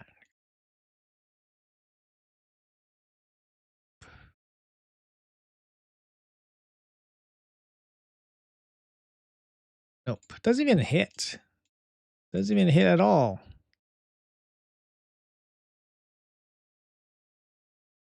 This one is probably the most important one to hit because it's accuracy with speed. If I can hit quad speed accuracy chest, even on an offset, it would be good. Nope. That's it. All right. That was a big waste of time. We did make a bunch of silver though. 3.09 billion silver now. Why do you upgrade in the sparring pit? Why do you upgrade in the sparring pit? Oh, these ones? I mean, these are level 60s, right? So I'm like, oh, I kind of wanted to save these levels for a training event. Just because it's decent amount of points. I don't know. I was kind of thinking about saving them. There's no reason for me to to level them up right away, but Fatal says garbage, right? Sell all that shit instantly. Why do you upgrade in the sparring pit? I sell everything except perception, swift parry, deflection, also lethal. You had accuracy chest there. Yeah, it had accuracy chest, but it didn't roll properly and it's in a bad set for accuracy. So hopefully you guys saw what I was doing. I was just, like, you're leveling them up, hoping to get a chance at getting the stat that you want. And yes, the set is bad, but if you just care about one stat on it, then it's, it still has a chance. Unfortunately, we didn't get lucky today, right? But the more rolls you get, the more opportunity to get lucky you get, and then you end up with more pieces of gear. Like for example, like on my account, like I'll show you guys. Like you guys can use your own account to compare. Um, and then I know the people that don't like me being a content creator will say, well, it's because you have content creator perks. But this part is like just, it's how much you actually spend rolling your gear. So first of all, you go. I'll show you guys how many speed pieces I have, like quad speed pieces. So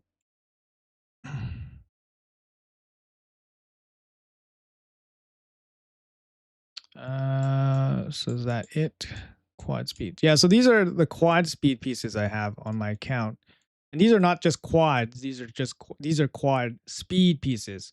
So like I have an immunity piece here, like I have this avenging piece, like even like crappy sets, like you still roll them up because the chance you get some of these quad speed pieces, you don't get a chance if you never roll them, right? So you have to roll them. And this takes freaking time.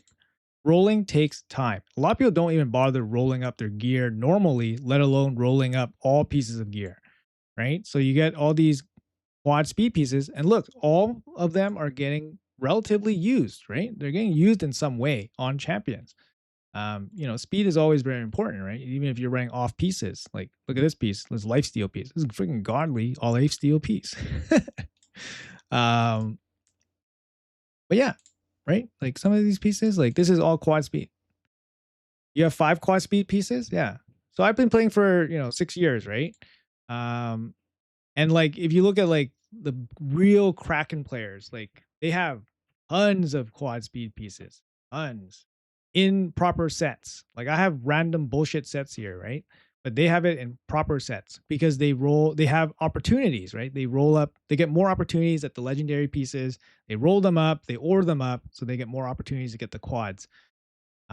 So it's important, and that takes time, right? That takes time. You can't really like you can buy it, you can buy all that stuff, like Kraken style whale, like buy all the speed pieces and then order them up because when you buy speed packs or gear packs, I think they come with ores, right? Do I have any speed packs to buy or gear packs?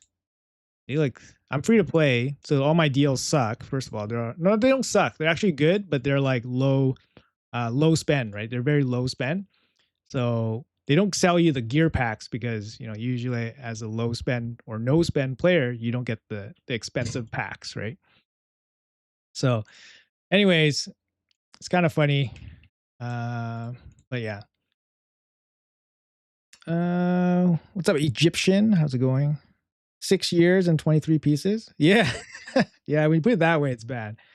Covetous Passion or Cat's Gaze for Titus.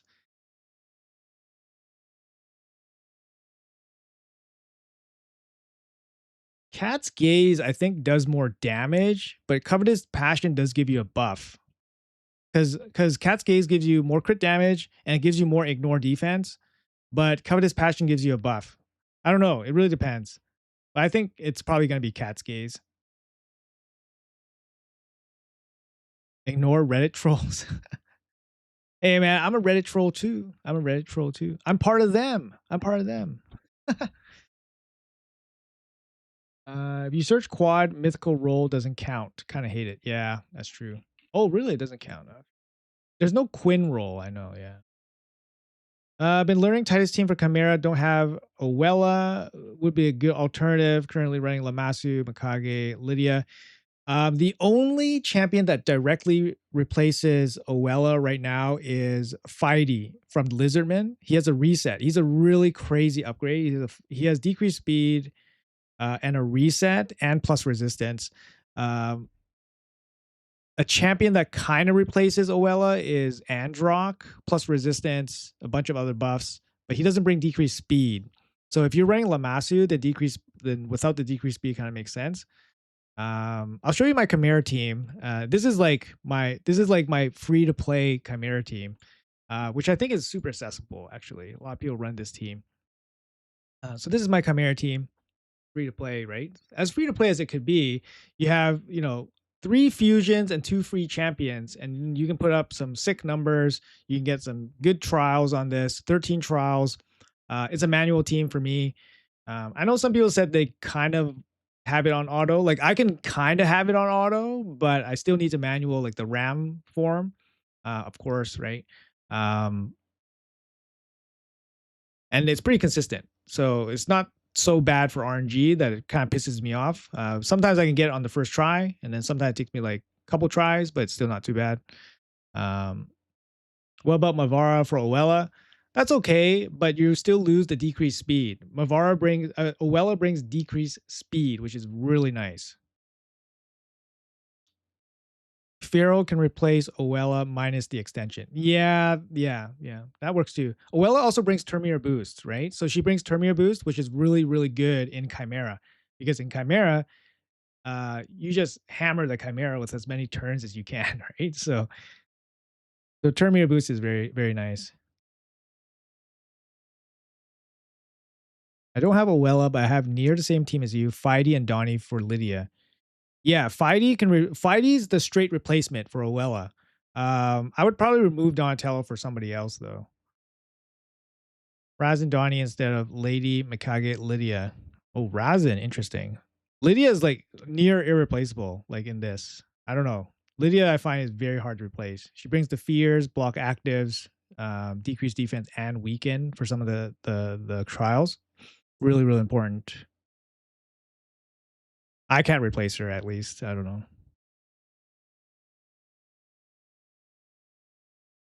I'm a 1 mil player power and I have outsped level 100 25 mil player power arbiter teams. It's possible. Yeah, it's possible.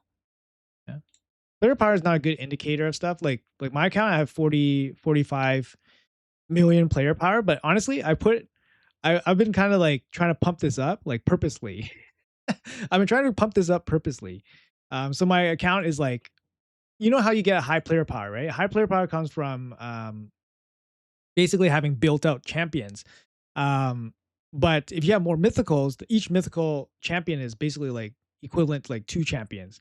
Like look at my Carnage, 350 player power. Like what the fuck? Like 350 player power from one champion. And then you compare it to like Nieme, like Neve here, 130. Like what the fuck? 350, 130. It doesn't make sense. So mythicals, so the more mythicals you have, you're gonna get a huge account, right? So like for example, my Ember is 300, my Galus 300, Androck. These two are not geared out yet. Gyro's 200. For some reason, Gyro's 200. It doesn't make sense. My Donatel's 240 because he has over 1,000 resistance. Resistance is heavily weighted for player power.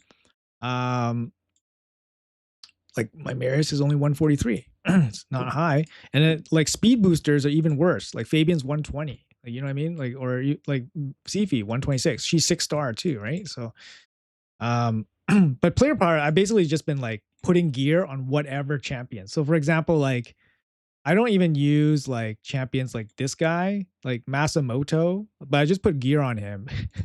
So I just put gear on him and then he's like instantly gets some player power, right? Like for example, I just put this on him. Boom, 42,000. Like he just has gear, it's like 42,000. So that's kind of how I'm boosting up my player power. But some of these champions I don't even use, like I never touch. But I put gear on them just to boost up the player power. Like for example, this Achek. Actually, this Achek, I think I clicked auto gear and it gave me 114 player power. Like that's pretty good. But I do that for like all my champions pretty much, right? Like you go to like the master vault, like this vault, like it's all sorts of random gear on champions just to give them player power. So that's how you boost it up. Player power is just total bullshit for most things. Yeah, souls. That's another big thing. Having souls, that's just stats, right? If you put souls on your champions, it's big stats. Yeah. How close crevasse? What's that? Oh, talking to crevasse. PSA for the super energy efficient, they shadow buffed refill timer to resume instead of reset. If you claim overcap, quickly use it to resume. Oh, I see. Yeah. Oh, that's good. Yeah, that's good. That is a bit of a change. I didn't notice that. Marius will relatively solve Chimera, so Newt becomes less valuable. True. So what does high player power do? It's just an indicator of how strong your account is. So for example, if you look at a guy's account and the guy has very low player power, you can assume that his account doesn't have many champions built. That's the thing. And the thing is, of those champions that are built, most of them probably don't have very good gear. So it is a rough estimate of the strength of their account. However, I've seen some ridiculously strong accounts um, for a deceptively low player power. And they do that on purpose. They do that on purpose. Like they only run like the best gear sets. That's it. And the rest of their champions are ungeared and they just move their best gear sets around whenever they do content. I can't really do that because I don't like doing that because it takes forever. But some people do that and it's like deceptive, right? But it gives you a rough indication of the strength of their account or at least how built it is, right?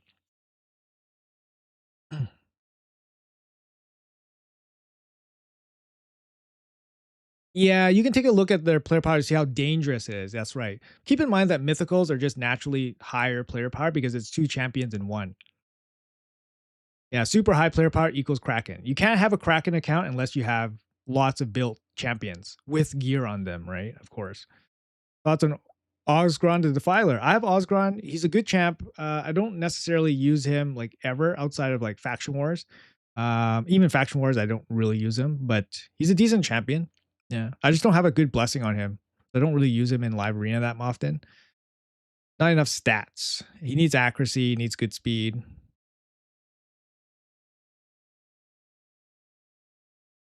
My Cirrus at 468 accuracy, 270 speed. That's good amount of accuracy for that speed. I don't know. It really depends on what content you're trying to tackle, right? I think this is the last one here. Faction Wars.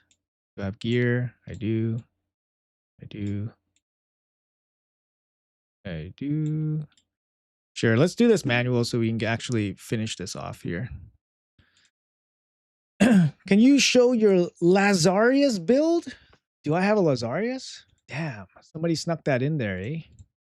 Boom, get out of here. Stupid boss. Stupid dumb boss.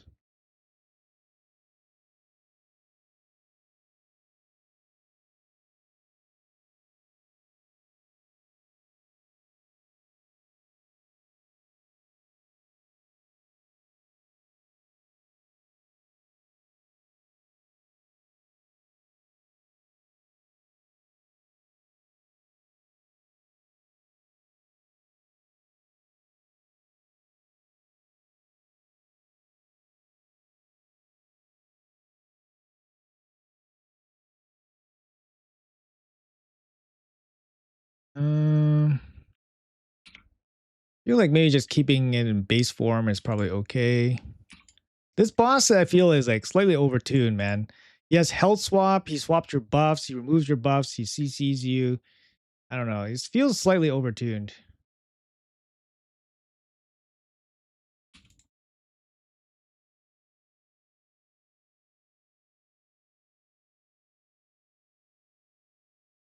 Like you can have some of that, but you have all of that. Oh, he has the buff steel too.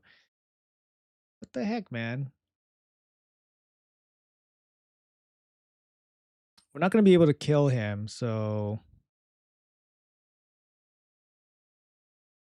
I have to get him like nice, get him nice and cozy, nice and close.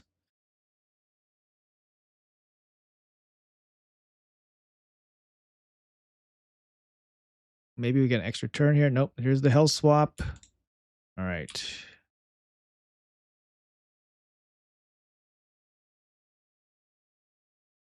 Decrease defense. Boom. We need the leech. That's why this guy's here. This Gwendolyn. Okay. Defense. Where's my leech? Just gotta make sure that's the right ability. Extra turn.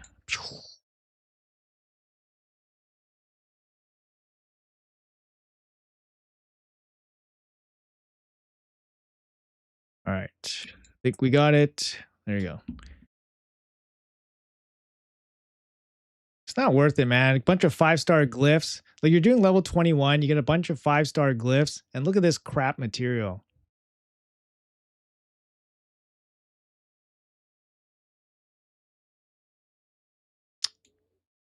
Then you don't, and then when you don't get lucky on those mythical crafts, it's just, I don't know, you just shake your head. Just shake your head.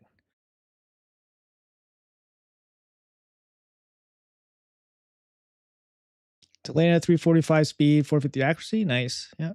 You ever watched The Last of Us? Start watching it yesterday. It seems good. No, I never watched The Last of Us. I don't actually watch a lot of TV.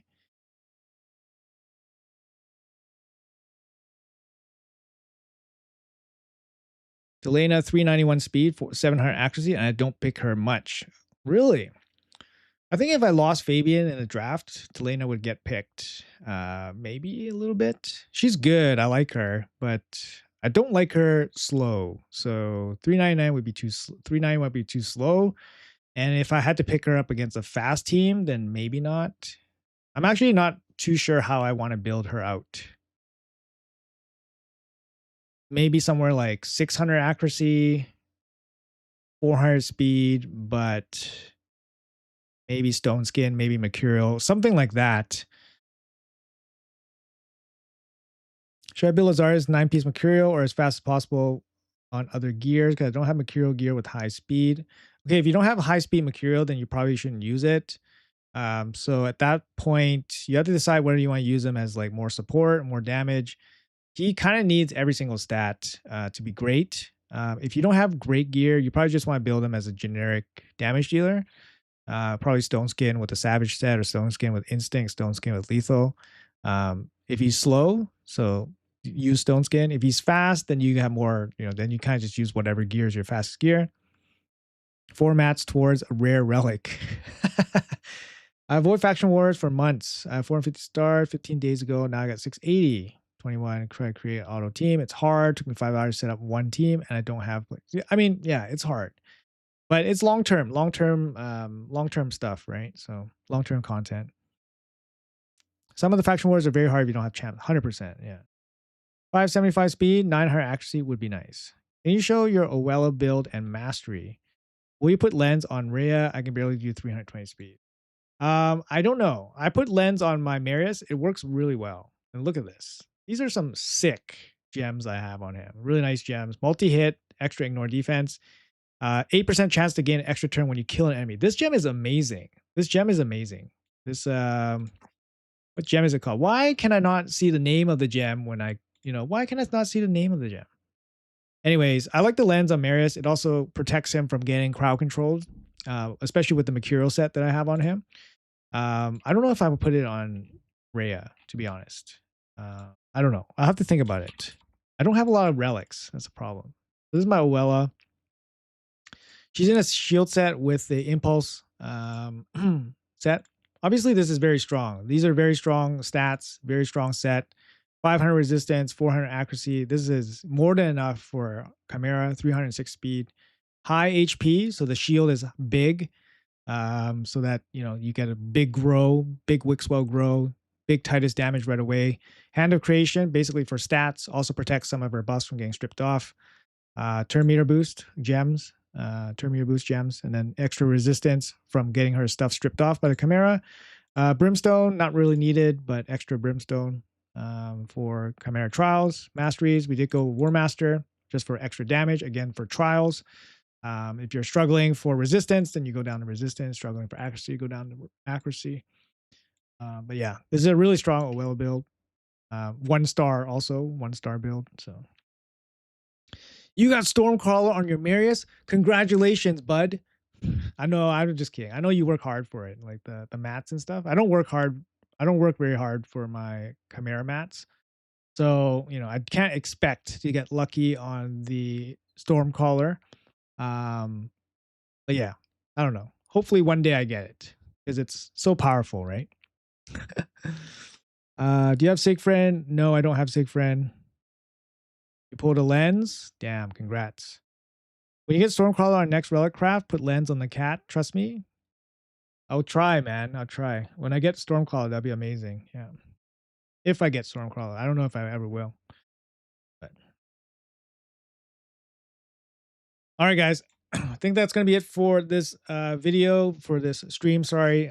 Thank you guys so much for hanging out. We had a pretty big turnout here today. We had topping out at like 400. That's definitely way more than usual. If you guys are new here, make sure you guys hit that subscribe button.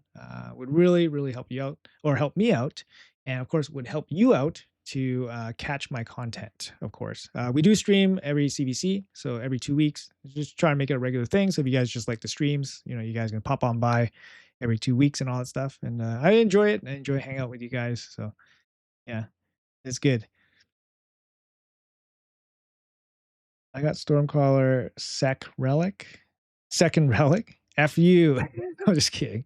No, you've been really lucky, Grim. You've been really lucky. Show your Telena's build. I got no Telena build right now. So she's not built out. She's ready to be built, but I haven't built her out. So the masteries, blessings. But she's booked out. She's ready to go, but I haven't put gear on her yet. Just haven't figured it out. Haven't had time. Oh yeah, and I'm going on vacation tomorrow. So you guys, the video production quality would be a little bit different in the next couple of videos, most likely. But it'll be fun. It'll be fun. So all right. All right, guys. Have a great day. Have a great CVC and all that. Thank you guys for hanging out. Appreciate you all. And yeah, we'll see you guys. See you guys soon. All right. Take care.